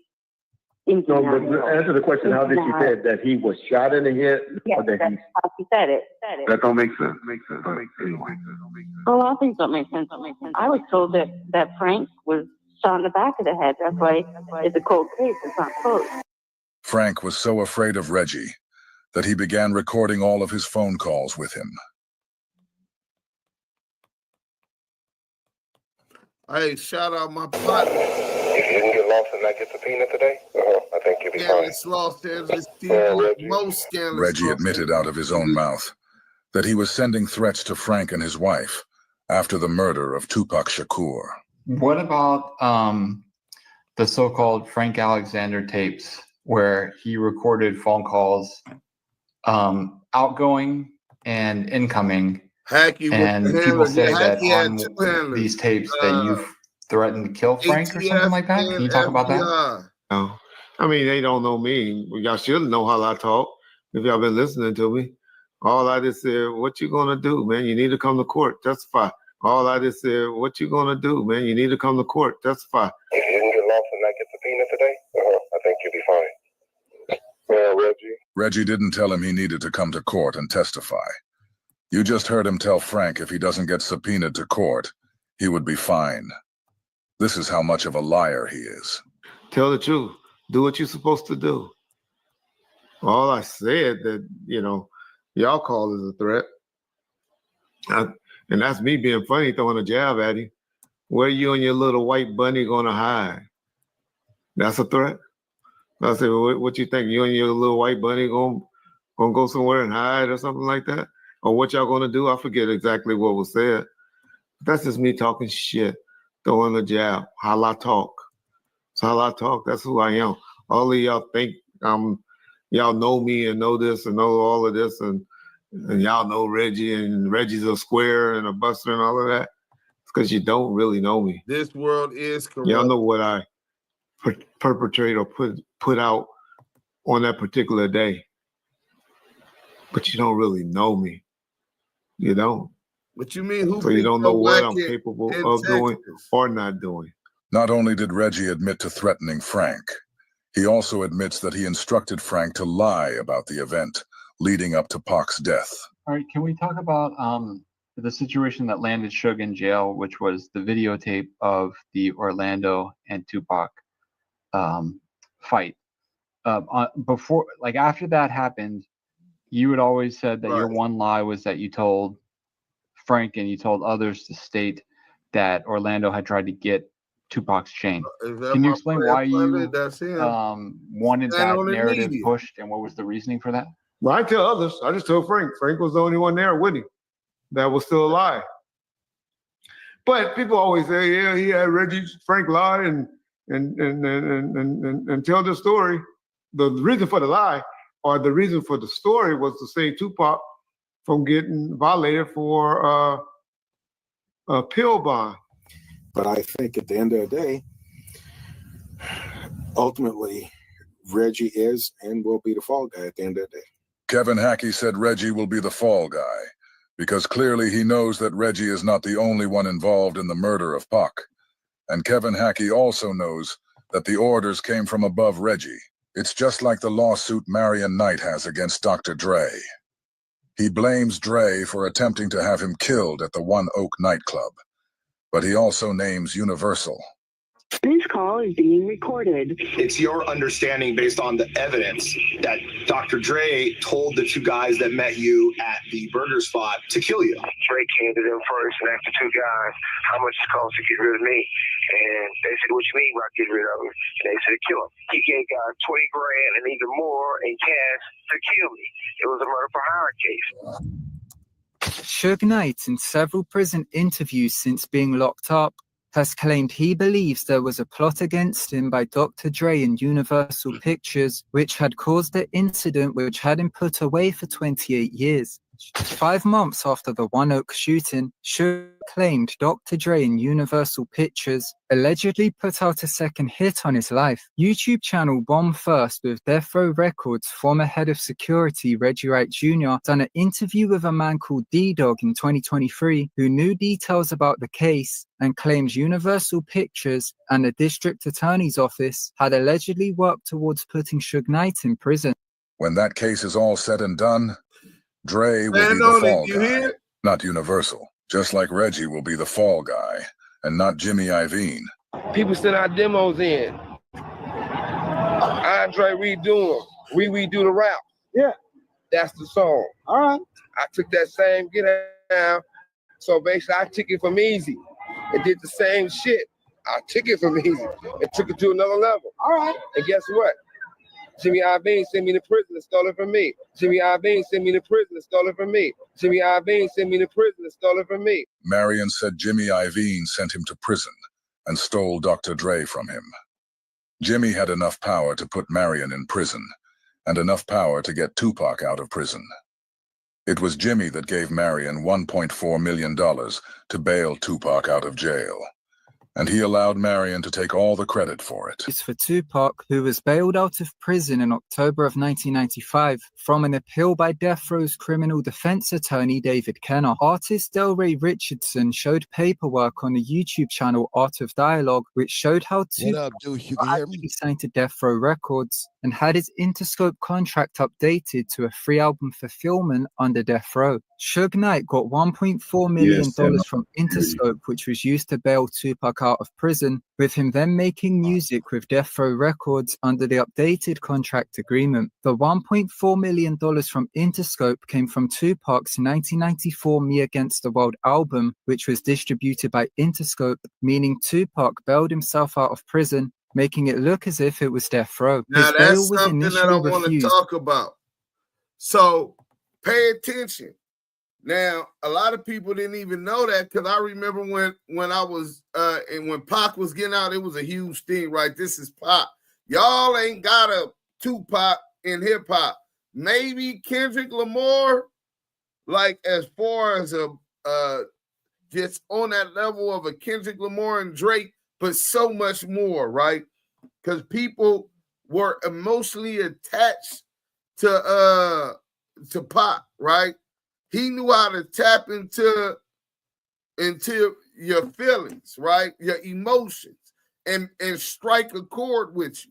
He mastered that. So while most people, it's a million people that can spit cold metaphors, double entendres, all of those different things, got verbals, you know what I'm saying? Like corrupt, right? A lot of people can do that. But how many people can make something resonate within your soul, right? Within your emotions. So now you feel an emotional attachment to him. Pac was smart. He mastered the weakness I peeped the weakness in his game and I sold it. So he peeped that and he capitalized off that and focused on that, knowing in the long run he would be mortally Deuce, can you put up a poll asking, is Reggie suffering enough for the destruction he has caused the community? Hey, you know what? I will oblige. Thank you for getting at me. Y'all hit that like button if y'all just coming in. Let me see what y'all say about this. Has Reggie suffered enough? Hold on, Bear.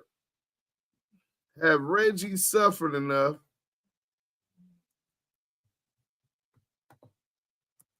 Has Reggie Jr. suffered enough for all his destruction? But I hope y'all don't get it twisted. Like, Reggie is the worst of our kind. To me, this is just my psychological analysis of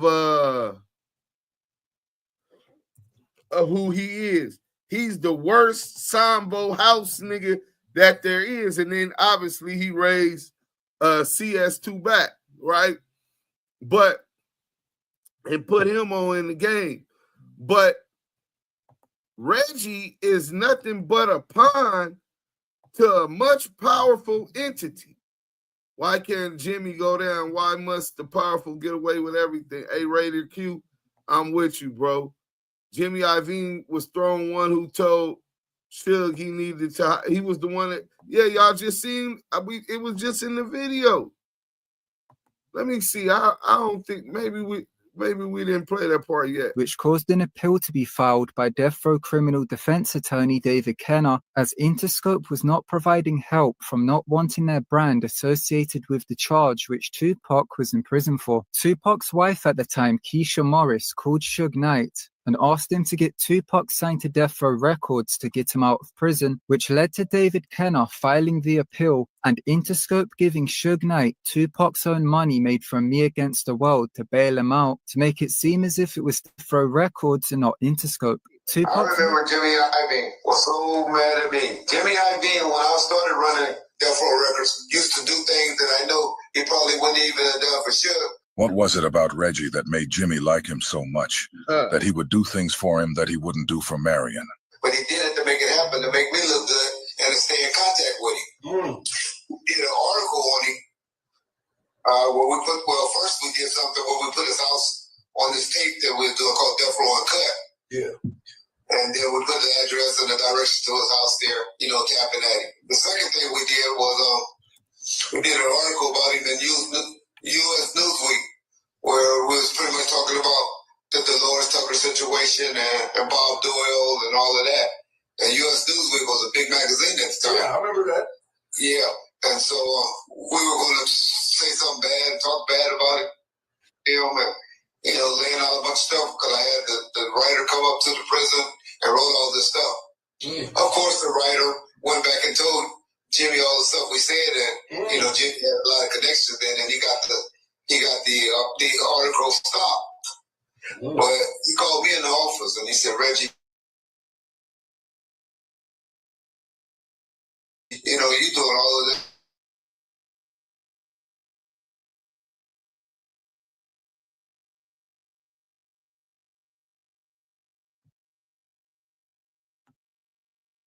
He goes, you ain't loyal to nobody but yourself. Who got the real power around here and who doesn't?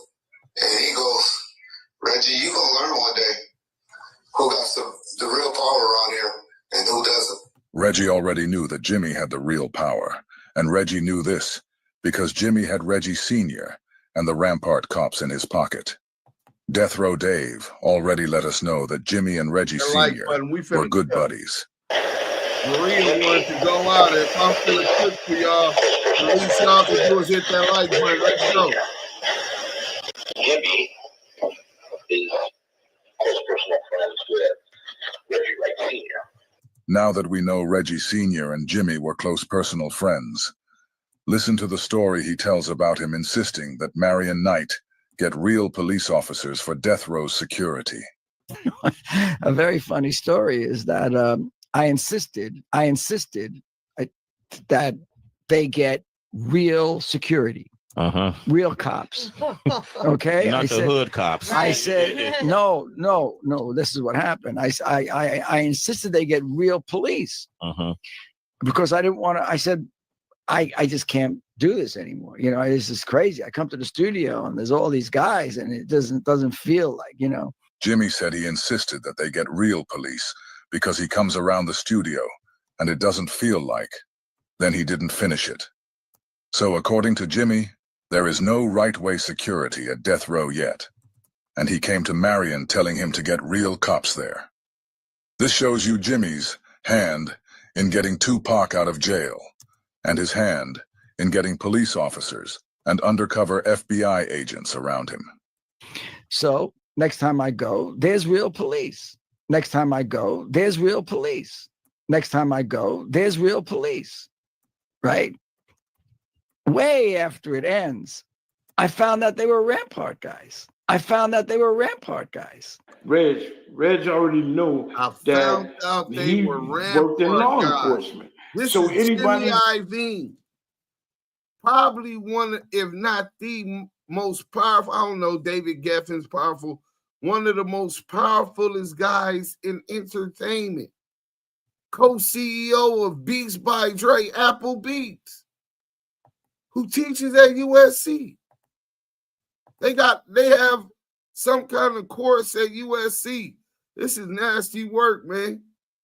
Shout out my boy, Scandalous Los Angeles TV. Let's go. That get on the platform and say, you're police. Yes, I was. Period. Now, motherfucker that worked at Death Row can deny that and say he wasn't. Nobody that or didn't know that. Wait a minute, that was back then that era can't say they didn't know that we had more than one police officer in that motherfucker. We had police officers hanging out and robbing banks and shit. No, you didn't. We had police officers hanging out and robbing banks and shit. We had police officers hanging out and robbing banks and shit. We had police officers hanging out and robbing banks and shit. What up, my guy? No, you didn't. I ain't never met none of them in my life. I found that they were Rampart guys. So what Jimmy just did right there is put the nail in Reggie's coffin whenever they're ready. Reggie has insisted that he and his father don't know who any of the Rampart cops are. Reggie claimed that he doesn't know Rafael Perez or David Mack, who have both been implicated in the killing of Christopher Wallace. Now, Jimmy just said he found out that the cops working for Death Row Security were Rampart guys, and Reggie Wright Jr. is the owner of that company. Oh, yeah.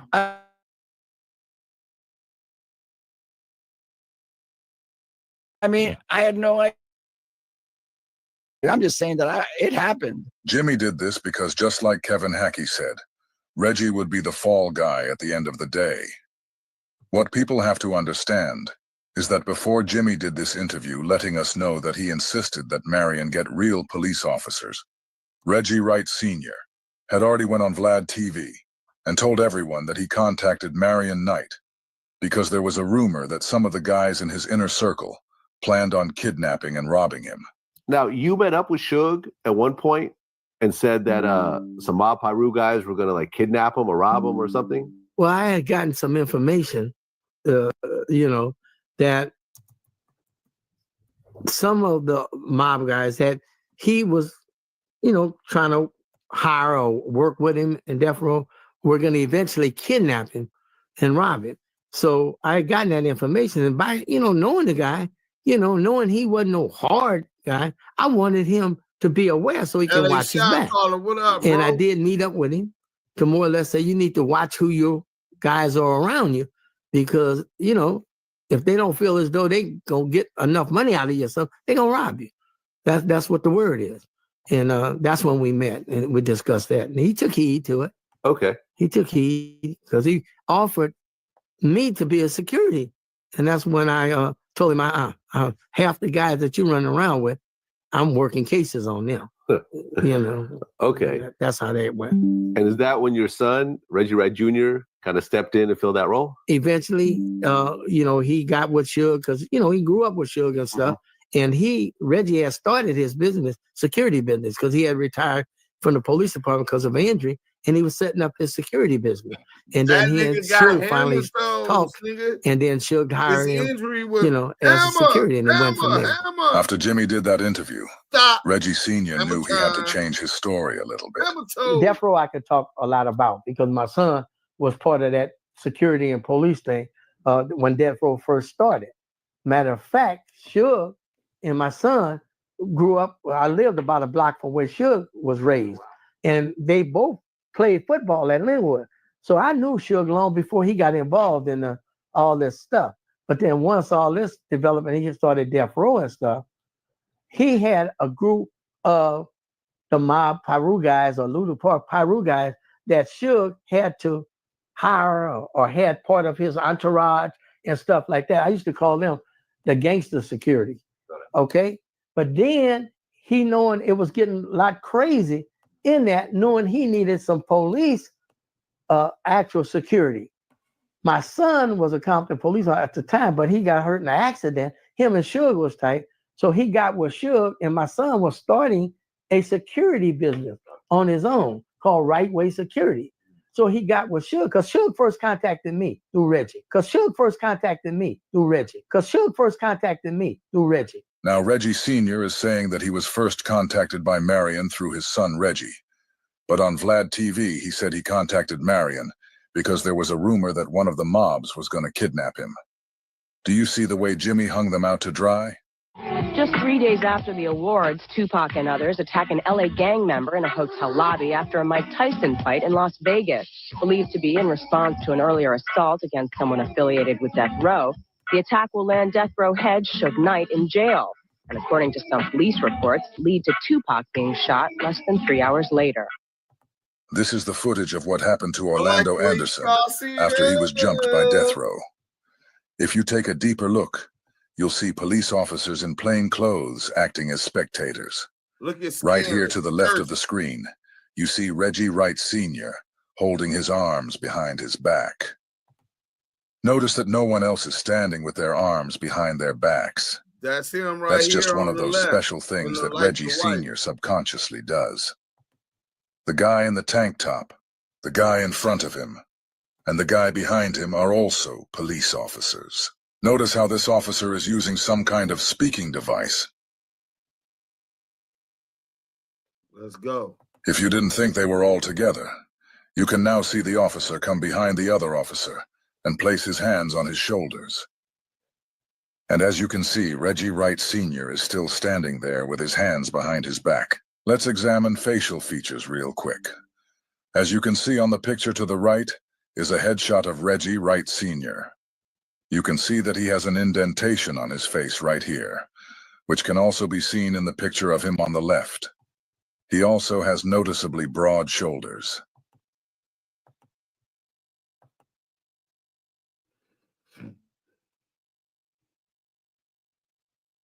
And now, as the Las Vegas police are talking to Orlando, a guy walks up in a white suit that also has broad shoulders, like Reggie Wright Sr. Notice the police officer that is now walking behind Reggie, watching everything that's going on. After he walks past, the Reggie look-alike follows behind him with Orlando. Somebody asked Reggie to show a picture of himself the night of the murder. If he had a white suit on, then there you go. After Russell Poole released this footage, Vlad the Vulture tried to help Reggie out. Also, there was a Harlem club owner named Zip Martin, who's in business with the Southside Crips and who splits his time between New York and LA. So one of the New Yorkers who's with Zip, this guy, is sent to get Anderson away from the cops and bring him to the food court where they can regroup. You guys see the type of protection Reggie has? As soon as Russell Poole dropped this footage, Vlad had some clown take it and say a guy from New York walked up to Orlando Anderson and was able to take him away from the police. The other day, I was watching a Vlad video with Reggie Wright Sr. in it, and surprisingly enough, he was doing the arms behind the back pose again. Black police officers being sanctioned by the filthy rich to kill any potential black messiahs. I would have to say David Kenner was the one that executed his final decisions and had a lot of input all the way up until he was incarcerated. And then he got depowered.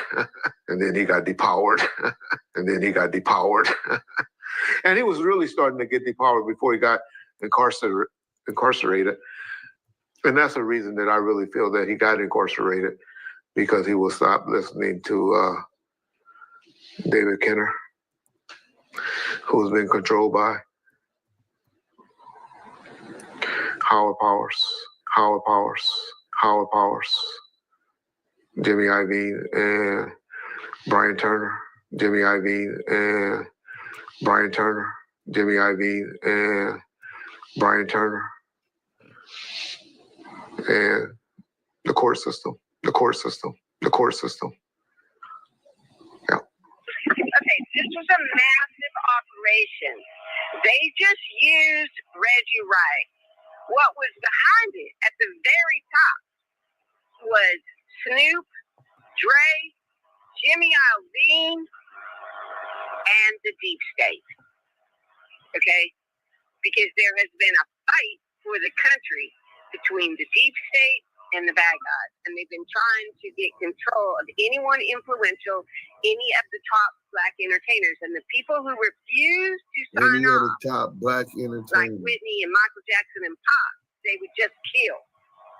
So Reggie was just doing the work that people like David Kenner and Snoop Dogg and Dre and Iovine were doing to make sure Suge's company was not successful. You need to go higher up than Reggie. Reggie's just the fall guy. Reggie's just the fall guy. Hey, look, man, hit that like button, man. Till the next time, the best time. Where's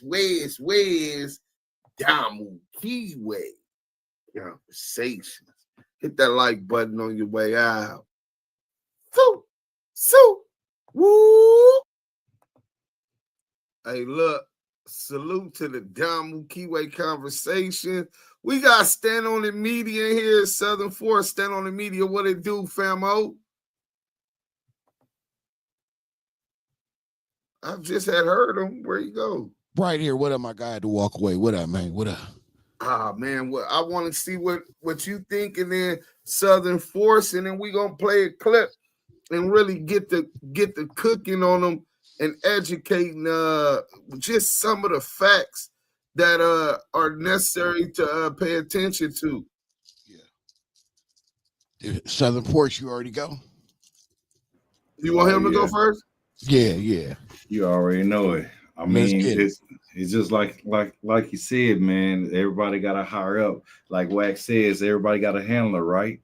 So I wouldn't be surprised that it's bigger than Reggie, because this industry is a fickle business. You know, everybody got to pay the Jewish man his gold coin. You feel what I'm saying? And it's crazy that all these decades have passed by, man, and people are really starting to shine light on this. You got to think about all the decades that the higher ups in this industry was capable of pulling this stuff off. I mean, some of the stuff that happened to Diddy, he did some crazy shit, but check this out. The real thing is the craziest thing he did was try to sue the liquor company, and you know they got partners and higher ups, and you can't go against the program, right? So this is just a prime example of what I'll be saying about this industry and just the higher ups. It's always a rabbit hole that goes down then comes up. And that's what I worry about, though, because essentially we got these gatekeepers, you know what I mean? And there's higher ups above them. So if you get past the gatekeepers, then you got to deal with the upper echelon and then go up and up and up. It's just how I look at it is, I really don't know. We talking about like what Reggie and his father was involved with, and who they had their marching orders. You know what I mean? I don't respect it at all. I'll be honest. I don't respect it at all. But I guess they had their marching orders. I just think Tupac didn't need to lose his life over it. You know what I mean? My question, though, dudes, do you think that happened because Tupac left? Because you got to think that was going to happen regardless of the fact. Whenever Tupac said he was going to walk away, that was going to happen. That's what I think. What you think? Well, I think that it's a lot deeper than we think, right? I think a lot of people would assume that because you can hear me? Yep. I said I believe that. Yeah, I believe that Reggie and them, just like what the lawyer was just saying, Reggie is just the fall guy. There's a lot of powerful people behind him that deal with the JDL. So when you get into just their modus operandi, with the extortion, let's say that one, right? The extortion, what the JDL was doing is very similar to what Haitian Jack, it was alleged to be doing in New York. It's very similar to what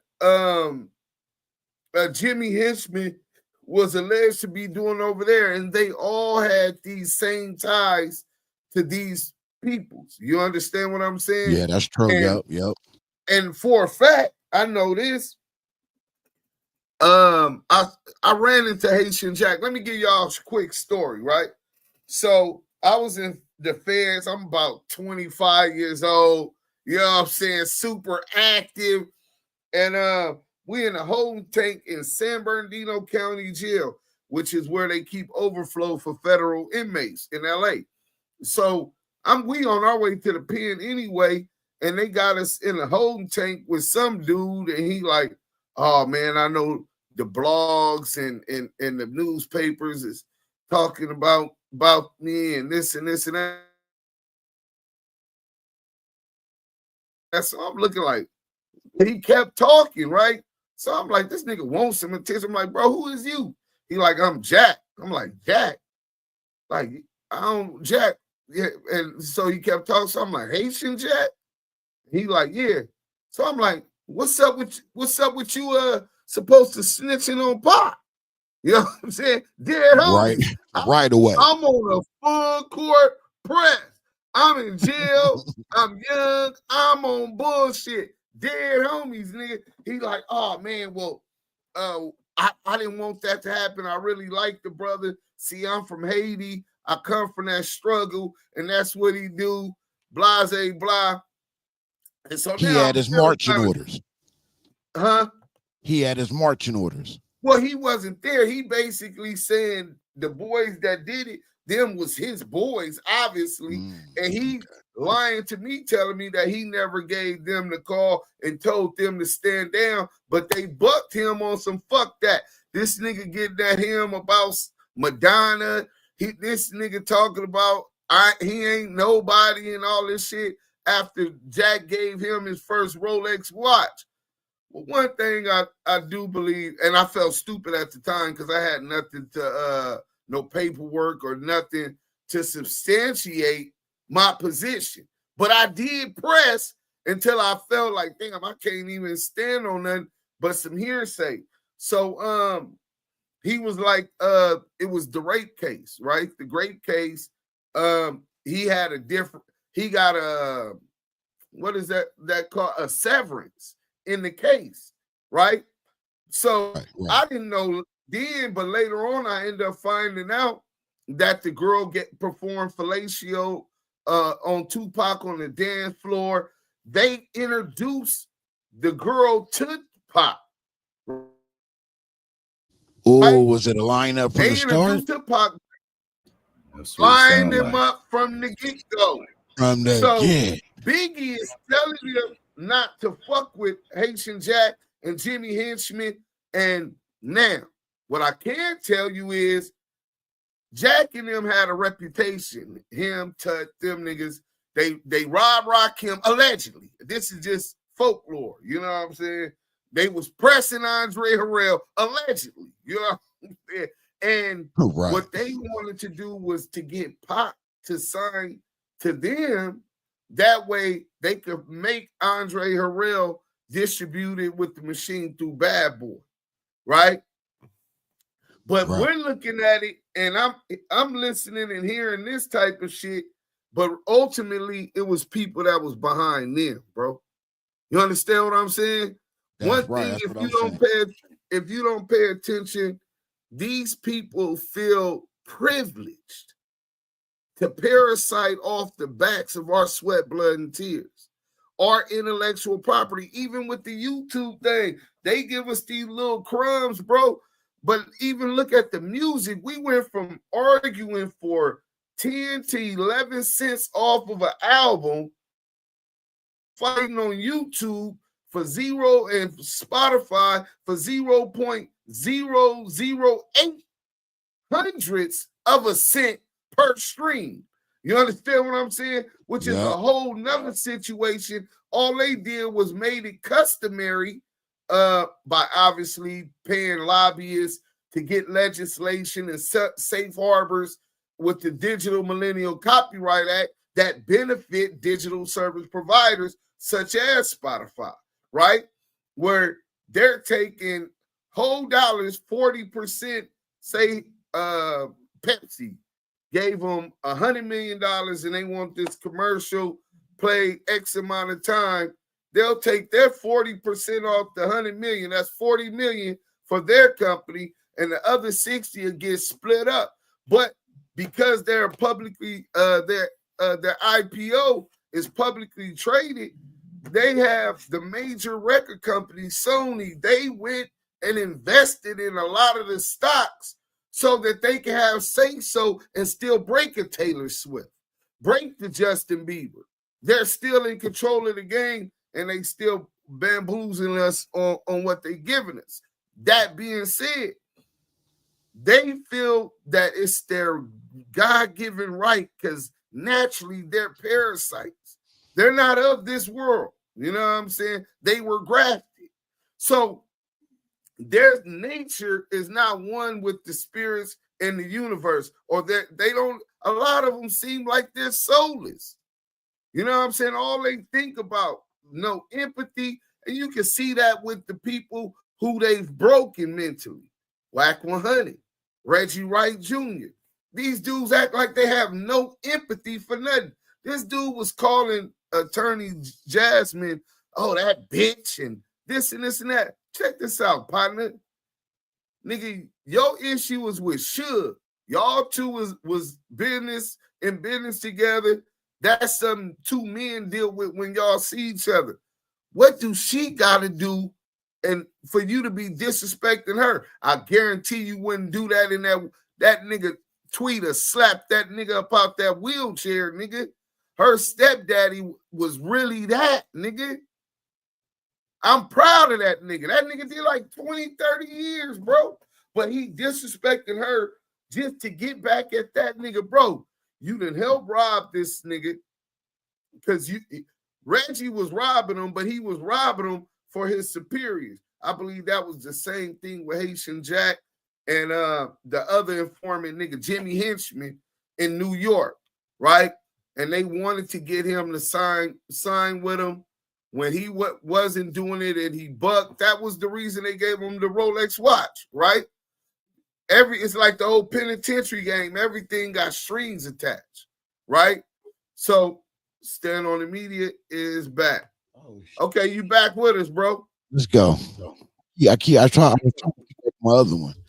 So go ahead. So now let's get to this Biggie unalive investigation with Detective Greg Caton, right? So instead of just pay attention to what Greg Caton said, instead of trying to bring some kind of closure to Valletta Wallace, Biggie mother, his kids, his son, right? By Faith Evans, his daughter, right? Instead of trying to help them get it through the process of mourning someone that the world loved, even more so the family loved, it seemed like they had an agenda when they restarted up the Joint Task Force. And you don't got to believe me. You can hear from the horse's mouth, and I want both of y'all take. Let's go. Solving both of these murders. And then the rug gets pulled out from under us. In hindsight, it appears that we accomplished exactly what the LAPD had wanted all along. Gather enough evidence to disprove Poole's theory and get out from under that potential $400 million lawsuit that Biggie's family had waged. Perhaps it was the LAPD's opinion. The shooters in both of these murders are dead. So he said basically anyway conversation. So you got him basically saying that even though the alleged shooter is in jail, the LAPD is still happy because it disproves it counters makes plausible whether or not there was police assistance and help participate in the unalive and the notorious B.I.G. when they had a $400 million lawsuit, and we finna get deep into that. To hear that come from the lead investigator on the Joint Federal Task Force, what does that make you think about as far as the investigation? Because it seems like it's a conflict of interest. Man, it seemed like it was doomed from the start. That's what it sounded like to me. But Greg Cadence came in and did his job. You know what I mean? It amazes me that he got away with a lot of it. I mean, he was scolded for some of the things that he did, but ultimately, a lot of people don't really revere him like that, Greg Cadence. You know what I'm saying?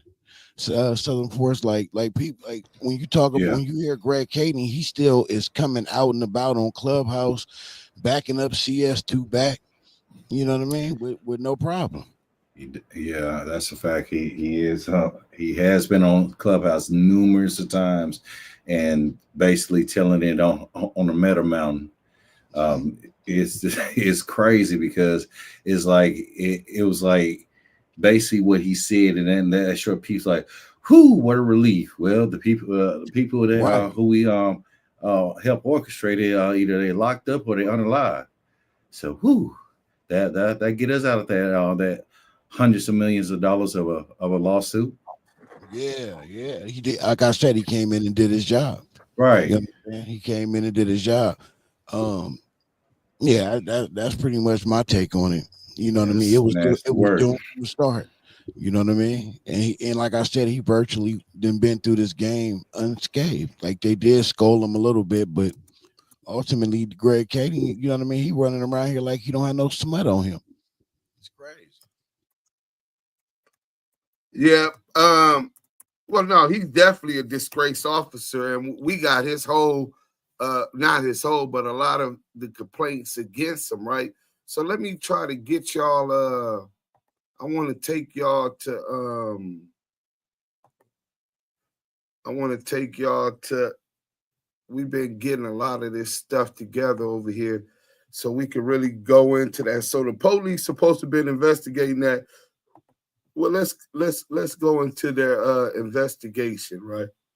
So just some facts that y'all should know, paperwork that y'all might not be familiar with. Let's see if we could get this. Bam. Let's get this like that. My bad. I'm glad they didn't stand on the media, the brother, man. I figured it out, man. I had to go deep into the computer. What was you doing You've been trying to wrong, figure man? that out for a minute. Man, it was crazy. Man, I had to go into the advanced settings of my audio, bro. I had to go to the advanced part, to the audio part, and it was muted the whole fucking time, bro.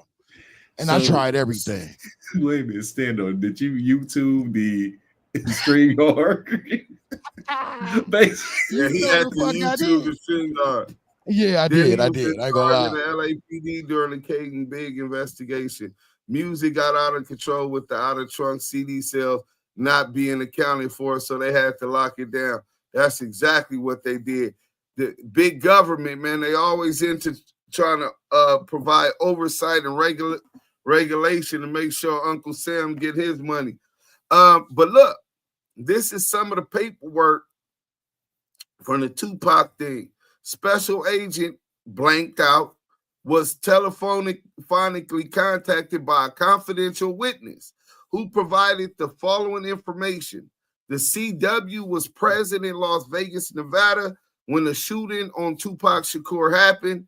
The CW spoke with Suge Knight sometime after the shooting. Knight told him he knew who the shooters were, but would not identify them. Knight indicated that the shooters were Compton Crips from the South Side. Knight said the bullets were meant for him and that there were 3 contracts on him, on Suge Knight. He said there was 3 contracts on his life, bro. You know what I'm saying? That's the first time I heard that. I never heard that. Yeah, 3? What he told the police. You know what I'm saying? I ain't got nothing to say about what he told the informant, and the informant told the police. Another incident occurred at the Marriott Hotel near the Los Angeles International Airport approximately 3 months before Rat was killed. Now, Rat was the guy from Bounty Hunters, allegedly was trying to press Suge and them for a record deal, right? Knight was again confronted about a record deal, and Knight said that there was no deal. A fight subsequently broke out between Knight's gang and Rat's gang. The fight took place near the check-in valet parking entrance to the hotel. Hotel security and the LAPD broke up the fight. Approximately 1 month after the fight at the Marriott, Wardell Faust, a.k.a. Poochie, came to Cam recording studio. Blank was at the studio with Knight and let Poochie into the studio. So this is somebody working as an informant. You know who I be thinking it might have been? Oh, CS2 back? Nah, Reggie. his homeboy. You know what I'm saying? The one that rests in peace. You know what I'm saying? Because he would tell him if he was witnessed this type of shit, because they were that close. But anyway, during the visit, Knight told Poochie to get wrapped. Poochie responded to Knight that he needed to wait until blank, aka blank, gets back. Blank, Poochie, blank, aka blank, and blank, aka blank, are described by blank as Knight shooters. At the time, blank, a Ludus Park gang member and leader of Knight's hit squad, was in jail. So it's either that Reggie Wright Jr. or somebody working the security, because they're opening the door to the studio when Poochie came. Suge up in there. So they in there with Suge, and they're on a security detail of some sorts, because they're opening the door, you know, like nigga working the trap house. You gonna have somebody working the door. You know what I'm saying? So here goes And Reggie is actively working on the Suge at this time, or no? Reggie was working for Right Way Security, his security company, who had the deal. Remember, Jimmy Iovine told, well, oh, when I come to the studio, I mean, man, you need some real police officers and security guard, basically, because when he come to the studio, it's nothing but gangbangers there, Bloods and Crips, right? So that was the underlay for the overlay off the top. So from there, he if you believe Reggie Wright Sr., he contacts him to say, hey, look, man, we want you to start doing security for my artists. And he directed him, oh, well, Reggie's starting his company, and push it off to him. But I check this out. I am associated with the founder and CEO, namely Marion Suge Knight. In the winter of 1996 and spring of 1997, I met with Knight on various occasions to discuss Knight's desire and intention to murder Christopher Biggie Smalls Wallace. I understood the motive for the murder was retaliation for the murder of Tupac Shakur. During the fall of 1996, Knight believed Bad Boy Records CEO Sean Puffy Combs had solicited the murder of Shakur, utilizing Southside Crip gang members to accomplish the killing. I agreed to carry out the retaliation murder of Wallace in exchange for an unspecified amount of currency. I conspired with other associates of Knight's to carry out the murder, including blank, and blank. On March 9, 1997, I arrived at the Peterson Automotive Museum and received information from blank regarding the location of Wallace. I responded to that location, driving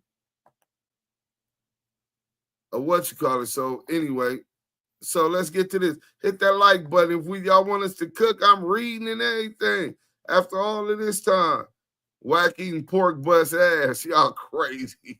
On May 28, 2009, task force officers Greg Caton and Darren Dupree, along with Federal Bureau of Investigation Special Agent blank, interview blank at the Southern California Drug Task Force office in Los Angeles. So they interviewing Suge Knight's baby mother, Tanisha Swan. Well, that's her alias, right? So Special Agent Blank had asked Blank to allow law enforcement personnel to interview her about her knowledge of the 1997 murder of Christopher Wallace. So the thing I was just reading right now was an April Fool's trick that they gave to Tanisha Swan, and she broke down crying, allegedly. I think it was crocodile tears. I believe Reggie told her to play like it was that, and they ran with that narrative. But in any event, Blank transported herself to the interview location and arrived alone. That's a lie. we could call Veggie wrong right now, and he admits that he drove her to go talk to the feds. So her arriving alone is a lie. They covering for Reggie. But anyway, Blank acknowledged that the interview was voluntary and non-custodial. Blank advised she had contacted a lawyer prior to the interview. However, she declined to be represented in this matter at this time. Blank stated she had been a longtime associate of Mary and Suge Knight. Blank stated she was very nervous and apprehensive to provide investigators with information regarding criminal activity related to Knight because of possible retaliation. And Blank didn't want people to think she was a police informant. Blank was especially concerned about the perception her child would have about her if anything happened to Knight as a result of Blank information. Special Agent Blank advised Blank that there could be no guarantees that the information would remain confidential. However, law enforcement would be conscientious of her situation and handle the information delicately. Special Agent Blank suggested several options to Blank to ease her concerns. They offer her possible witness protection, grand jury proceedings under subpoena, and she readily agreed to provide grand jury testimony, but stated she would not be comfortable testifying in open court against Suge Knight. Investigators employed an investigative ruse, right? By producing a fictitious letter, an affidavit completed by Poochie and his lawyer, in which Poochie confessed to the murder of Christopher Wallace and implicated his co-conspirators. Investigators did not advise Tanisha Swan that. All right, let me go to the next one. So that other letter was a thing. So she agreed to participate in the conspiracy and followed Suge Knight's instructions and contacted Bolton on the phone and arranged a meeting. Bolton is another name for Poochie Fowles, Wardell Poochie Fowles, aka Poochie, right? She informed Bolton that Wallace would be at the Peterson Auto Museum in Los Angeles on March 9, 1997, and that Knight wanted him killed. On the night of March 9, 1997, Tanisha Swan went to the Peterson Auto Museum. However, she claimed she left the location prior to the murder. Several weeks after the incident, Bolton contacted her and requested compensation for the murder. She returned to the jail and informed Suge Knight. Knight told her arrangements will be made to have the money deposited into her account. Within a week or so, she withdrew approximately $9,000 cash and delivered the money to Bolton. Several weeks later, Bolton contacted her and requested more money, explaining that he needed to get out of town for a while. Blank again visited Knight and informed him of Bolton's request. Knight caused additional money to be deposited into her account, and she withdrew approximately $4,000 cash and delivered the money to Bolton. Note, several times during the interview, she began to cry and stated she was extremely frightened about the repercussions of her cooperation and advised she would invoke her constitutional rights if she was forced to testify in court. Blank also refused to consider being a documented confidential source in furtherance of the murder investigation. So she didn't want to go all the way. I want y'all response on that. All right, Deuce. Now it says in there that she went to see Suge in the jail. Yeah. Okay, so that means Reggie already had control over death row at the time, correct? Well, it depends because a lot of say so. Yeah, he had a lot of say so for sure. Okay, while he was in jail. And how do they know that that Suge gave the money to Bolton? I mean, they just going by the transfer, the withdrawals out the account. Yeah. Okay. Wait, so repeat that one more time. I was reading something. How do they know that that Suge was the one responsible withdrawing the money and give it to Bolton if he was locked up. So that means somebody else had access to his accounts, right? Yeah, well, no, she withdrew it from her account. He had the money deposited into her account, right? And then she withdrew it and supposed to gave it to Poochie Faust. But all of this is bullshit, bro. Right. That's what I'm saying. It don't add up. Well, this was to kill the whole investigation. They got her to point the finger at Suge. Reggie pointed the finger at Suge, and Wack pointed the finger at Suge and Poochie. So remember, Wack got caught moving fraudulent tag cars on his truck with Tanisha Swan. They raid Tanisha Swan. They find the Blammer. The Blammer was supposed to be her brother who had just did like a gang of jail time, bro. He just getting home, and the Blammer get caught because of her bullshit, and she didn't want him to go back to jail, 3 strikes, all that shit. So they saying that's why she broke. But whatever it was, Reggie, they offer Reggie some immunity deal. Reggie is the fixer. A proffer deal. Yeah, he's the handler. Right. So he's the fixer. Yeah, let me see if I could let me see if here it go right here. I'm gonna pull it up. Tell me, can you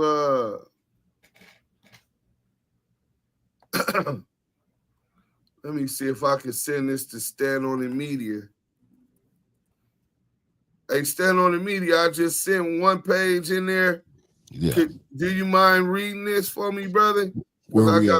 I'm trying to do some. I just sent it to the IG, so I'm gonna pull it up on IG. I'm gonna pull it up on the screen and blow it up. But you, even if you can't see it, you'll be able to see Instagram. it in Instagram and just read it. I really appreciate it. Let me get to it real quick. Let me get to it. I think I got it. Both pages? Yeah, both pages. Whew, this shit's small. All right. You have advised me.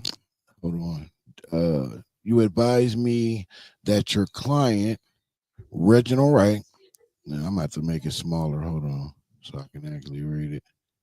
Wishes to meet with the United States Attorney Office for the Central District of California, this office, for the purpose of making a proffer in connection with the above referenced matter.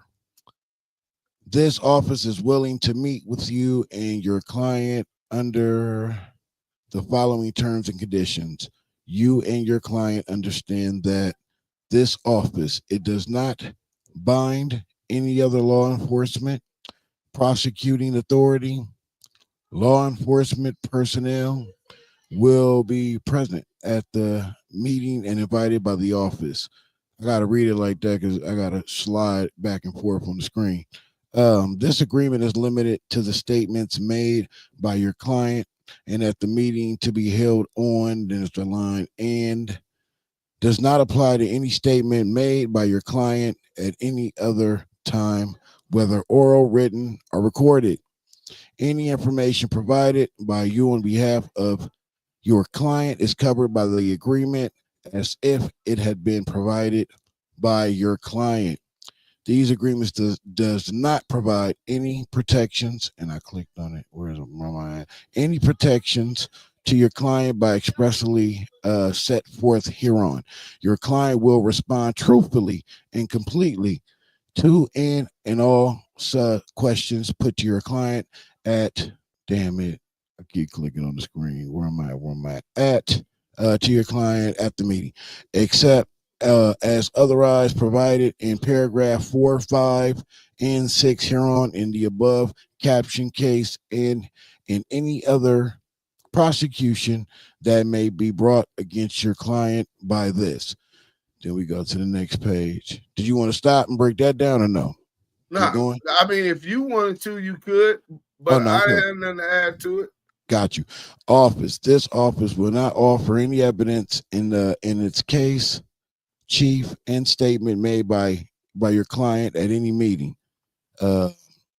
Notwithstanding paragraph 3 above, this office may use information received directly or indirectly from the meeting for the purpose of obtaining and pursuing the leads to our evidence, which evidence may be used for any purpose, including any protections on your client, and statement made by you or your client at the meeting, and all evidence obtained directly or indirectly from client testify or to refute or counter at any stage of the proceeding, including this office's case in chief at trial. Any evidence, arguments, statements, or representation offered by or in on behalf of your client in connection with any proceeding.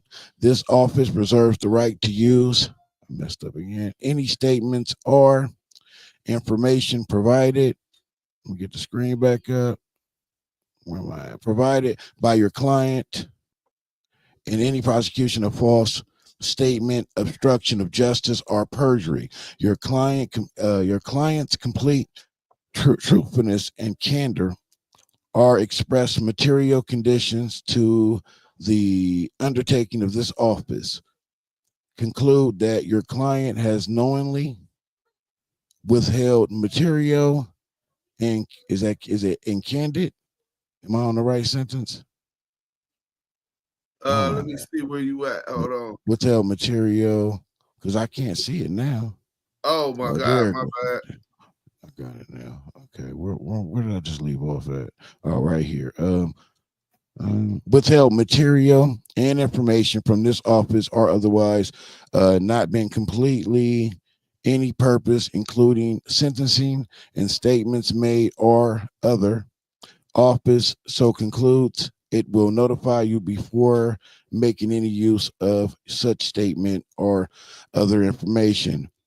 No pleas, discussions, or negotiations will occur during the meeting, and any statement made by your client during, I messed up again, click back out, during the meeting, and any statement made by your client during the meeting will not be plea discussions or any related statement, procedure, or statement made in the course of the plea discussion within the meeting of Rule 410. You know what I mean? 4 of the federal rules. I clicked on it again. Of evidence. Of evidence. No understanding, premise, arguments, and or conditions have been entered into with respect to the material to the meeting of with respect to any future disposition of the charges pending. Jesus. Is that it? Yeah, that's it. Boom. All right. So that's the proffer agreement that Reggie was. That's the one that Reggie got. Well, he was offered it. What he tells us, you know, people only tell you what they want to tell you. What he tells us when we got that, well, it's not signed. And the week after that, I was supposed to go meet with Greg Caden, but they fired Greg Caden, you know? Right. So he wants us to believe that he didn't cooperate and sign a proffer agreement or whatever, which I don't believe, you know what I'm saying? Right. Because if Greg Caden was put off of it, Darren Dupree could have still got him signed to it. You know what I'm saying? Yep. Any officer would have, the captain with his son or commissioner with his son would have jumped on it and pulled him in and finished out the signing of the agreement. Which one? What the hell he talking about? So which one is it? I can't remember where Reggie is. He good as far as a proper agreement or whatever he signed. Which one was it? Tupac or Biggie is the one that he really is. He's in the clear. I think both, bro. Yeah, I think it's both. working and cooperating with them on both because he's a suspect and a witness, an eyewitness to both homicides, right? Oh man, it's so crazy. And we're gonna do a deep dive on that. I hope both of you brothers could come join with some feedback. Yeah, but let's work. Absolutely. I want y'all to speak on what y'all hear. Because I'm finna go up in here real quick and get this one thing. And this was some nasty work. Hey Megan Davis. Salute to the chat. Hit that like button like y'all like something. Salute to the chat, man. Hit that like button. I want y'all to build on this after this, and then we're gonna be done because me and Maria got a dinner date. So I heard that. So it said it was well known to the LAPD that defendant Mac was closely associated with officers Rafael Perez and Kevin Gaines. The Los Angeles Police Department knew that Gaines, Perez, and Mac were conducting coordinating efforts involving serious criminal conduct. Mac had access to numerous items of police property, including police scanners. Approximately $700,000 is still missing from Mac's bank robbery. Yeah, they didn't get $1 of that. After the murder of Christopher Wallace, officers employed by the LAPD learned that an informant had stated that a police officer named Mac was paid $25,000 to murder the descendant, Christopher G.I. Wallace. This statement was consciously concealed by the defendant stated herein and was not disclosed to the public or to the plaintiffs. Despite having knowledge of the above stated evidence, the Los Angeles Police Department consciously concealed David Mack's involvement in the murder of Christopher G. Wallace. That's all hiphop.com. And we're gonna end it right there. I want both of y'all to just, with everything we went through, to just speak on what y'all get from this, and then so I'll take us out. So are we saying that was Reggie? Was that Reggie who gave up David Mack? Reggie Wright. Was that Reggie? No. I don't think Reggie would give up David Mack because I think that would necessarily implicate him. You know, because who's the glue to all of these crooked police? Reggie Sr. and Reggie Jr. Right? Yeah. Right. I keep forgetting about Reggie Sr. too. Yeah. I keep forgetting about him. Yeah. His hands is all in it. Yeah. Oh yeah. But yeah, man, I think that whole situation was horrible, but it's at the highest level that I couldn't even comprehend because I'm not there yet. I don't ever want to be there. I'm good with just being lower level middle. But where that's powers that we can't even really identify that they were dealing with. Money, greed, all that played a part in that. Reggie is a cold piece of you know what, and he don't care who he mess over, who it was, him and his father. They ran rutshot through everything, and now we lost two of our legends in the game. So I'm with you though. I really didn't think he had immunity on both, but the way you broke that down, now I'm thinking, yeah, he might have immunity for both of those unalivings. And that's kind of like one of the things that Greg Caden had got in trouble with the LAPD was promises that they were given to informants, paying informants, promising them money and all kind of other things, which incentivizes them to lie. Even more than that, if you go to the Keefe D interview, you see Darren Dupree being very, very coercive on what he want Keefe D to say and pressuring him to do it. If you want to go home, you already said it once. Say this again. Like, say what again? Y'all done already pre-gamed and got your spill down together. And that's what Keefe D is arguing right now. Let me ask you about that, Deuce. Let me ask you. So tell me, do you think they told Keefe D he had full immunity? And he because I heard there was a pretender lawyer in there. That lawyer wasn't a real lawyer. He was playing a pretender lawyer, and that's how they got him to sign that, by manipulating him, telling him he had full immunity. Because when he first got out, he was talking like, you know, like he didn't have nothing to worry about, and then something changed. And then he was getting mad at the interviewers for asking him about certain things that pertain to that case. But when he first got out, he wasn't moving like that. Do you think that they coerced him? We know that. But do you think they told him he had full immunity, had a fake lawyer in there to pretend like that's what the paperwork said, had him sign, and the whole time it was a proper for a day? Yeah, Queen for a day. Queen for a day. I think that's exactly what happened. Okay. I think, and then it was so left for interpret. Most criminals don't fully understand the law, and this might have been his first time cooperating, but he told so much shit. But that's anyway, what I heard. Yeah, man, he told on Tootie Reese, all kind of old LA hustlers and all kinds of shit. But he would assume that he's getting immunity from everything, because remember, they catch the work out of town, Ohio or Virginia or something, right? So because his family not going to jail for the work that they found, he not going to jail for the work that he found, and he's not going to jail for the Tupac killing.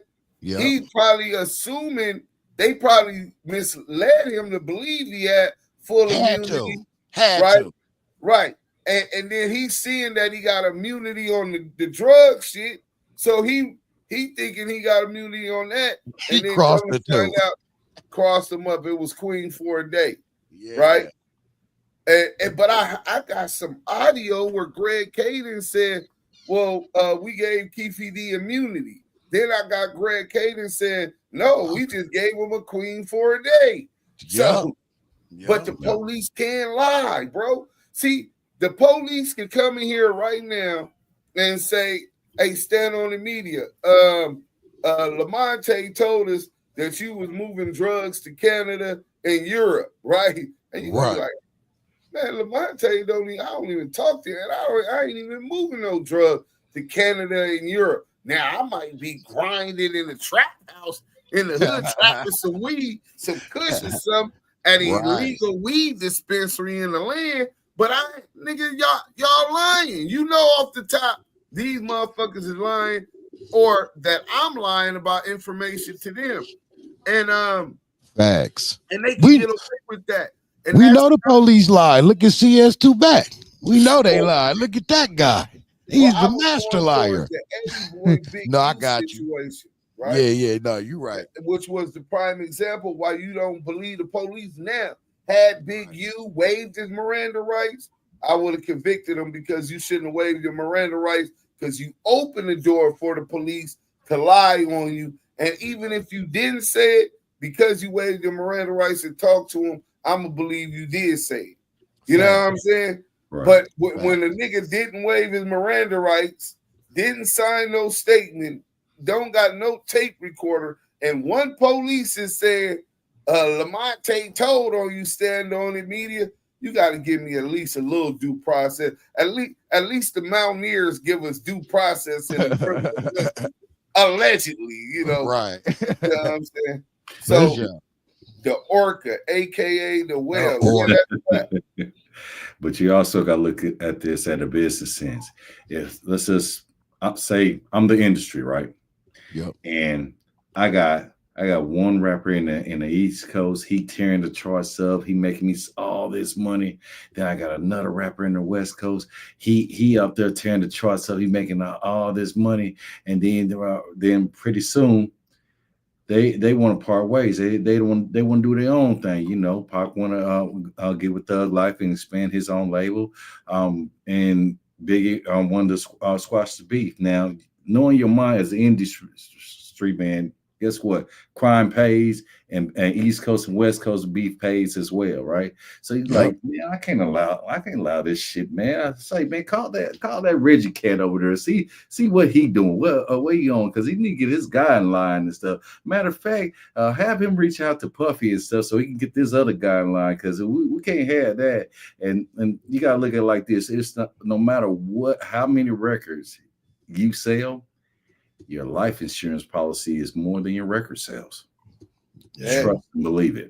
That's a fact. That's a whole nother Trust and twist. believe it. So if I can get you to carry on the East Coast, West Coast beef, if I can get you to carry on this beef you got with Biggie and vice versa and all that, y'all want to squash it, and y'all want to do your own thing and leave from your handlers who the industry puts you with. Guess what? We got a kill switch still. Exactly. We got to cash in our life insurance policy. Yep. It's all about business. It's nothing personal. It's really not. But these niggas, they took it to another level, man. Yeah. Well, I'm gonna be honest. It's not. I don't think from the higher ups that it's personal. Like I say, I believe that they feel entitled to parasite off the labor, sweat, blood, and tears of their former slaves, right, in this country. I just think that's what it is, where the workforce, being the workforce, built this country, made it the richest country ever in the history of man, right? Yep. And they feel entitled to that. Oh, how dare this nigger think he's gonna own a $400 million company in catalog, right? Yeah, right. Put That him nerve in of jail. him. We gotta get him right. Yeah, the nerve of that him. nigga.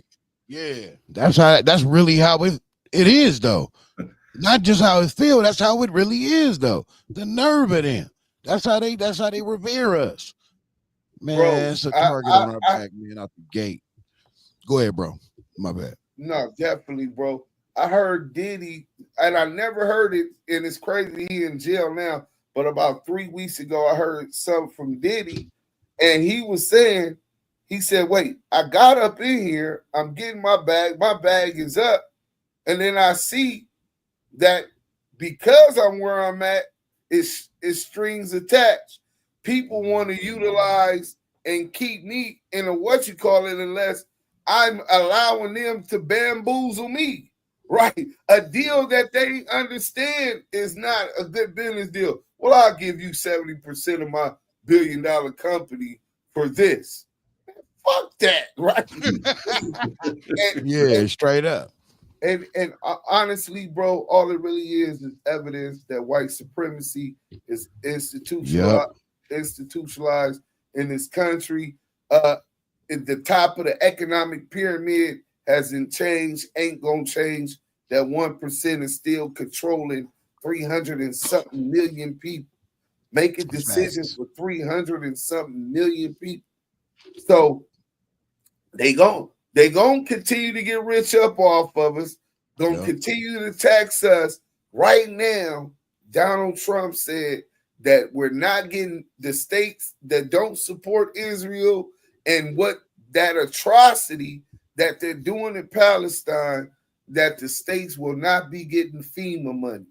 Can you believe that because of the people in the public are refusing to participate in, support in the genocide and colonization of the Holy Lands and of these people, and we don't want to pay for that, we don't want to donate to that. So he says, well, if you don't put them first and support that, then as an American, the rights that you have that been put in place in case of emergency. FEMA isn't a grant. FEMA is for emergency situations, and he's utilizing this as collateral to make us slaves, essentially. Slaves working, inflation already high as fuck. What the fuck is he sending them money for? They got Israel got free health care for everyone. Yep. You know what I'm saying? They Crazy just cutting the health care here They made it to where if you got EBT, you can't even get candy and junk food, bro. So no shit. Damn. Yeah, new rule. When they do that? I think within the last like couple weeks. Wow. Okay. Yeah. That's crazy. So Palestine is a testing ground for what they can get away with here. Bro, Yep. I swear to God, that's where it is. There's an old saying, man, wherever injustice is given life, then any injustice, right? Yeah. Then justice will never have breath. So when you allow people to do that wrong and we don't come together, life be life. Yeah. So you got enough just in your own personal life where you can't just sacrifice and do everything to them. But these is the kind of conversations that we need to provoke, that we need to have. The panel thing is going to be a regular, not for everybody, but for the team. Let's and do it. Supporters that we know. And just so we can get feedback, bounce off, and continue to help grow each other's channels, man. You know what I'm saying?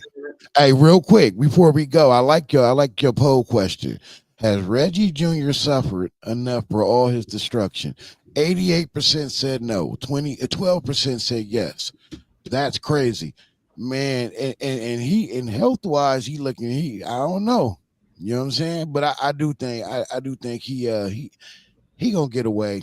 He gonna you know what I mean? Like he's a motherfucker, man. I think I honestly think that he's the scapegoat. So he gets away right now. If this stands as it is, I don't think it's enough evidence to convict him on the Tupac murder or the Biggie murder investigation, or even to convict Keefe D. I don't think. Right. I believe that once they play that whole video with Darren Dupree and all of that, is clear to everybody that they were coercing him, that they had talked to him before, and that they had gave him immunity on these drug cases. So whatever they wanted to hear, he was going to tell them, and that's what he said. But even with him, I don't believe outside of that, they have no evidence that he was actually even in Vegas, bro. Right. No, they gotta prove that. No, yeah, they gotta prove that he was actually in Vegas, let alone the murder. Well, he told us that. Yeah. He was facing probably 30 years in the feds for Sherman crack cocaine. and they tell him this, and he was gonna be able to go home. So that's what he did. You can see he was coerced through that interview. You can clearly tell. Like they can't just like act like they don't see him being coerced in that damn what was it his confession. You know what I mean? That was terrible. That was Bismo. So I think with that right there, they're gonna have problems. But even if he do slide out of that, he messed around and got in a fight in there and got a charge. So he won't be walking out, but at least he's doing the time now. So if he don't get locked up for the Tupac murder, he won't be in there that much longer for what he did. You know what I mean? Yeah. Well, look, man, we finna bring this one to an end. Salute to everybody. Hey, tomorrow we got the content. We gonna really be bringing it to y'all probably 3 times this the weekend too. So we'll probably come with 2 videos and then a live. That's what kind of like how we've been grinding. Salute to everybody. Stand on the media. Tell them where you at so they know where to follow you. And Stand on the Media, man, on YouTube. All my information is in the description of my video. Just click the description. You'll see all my Instagram, TikTok, and all that other good stuff. But it's Stand on the Media. Salute to everybody in the chat, man. Appreciate y'all. Southern Force, you want to tell them something before we go? Oh, yeah, for sure, man. Y'all know where I'm at. Southern Force, a.k.a. On Point. Y'all can catch me in Clubhouse, ravishing the meta streets. Wait, where you at on Clubhouse? Go to the Booby Trap, or also I'm start opening up my house as well. Also, you can join in and Stand on the Media. I'll always be there. Yeah. Yeah. What up, Monique? What up, Monique? Salute Deuce Sims to Don. Mo Hill. Yep. Salute to you, Deuce. Appreciate this. Conversations. We go. All right.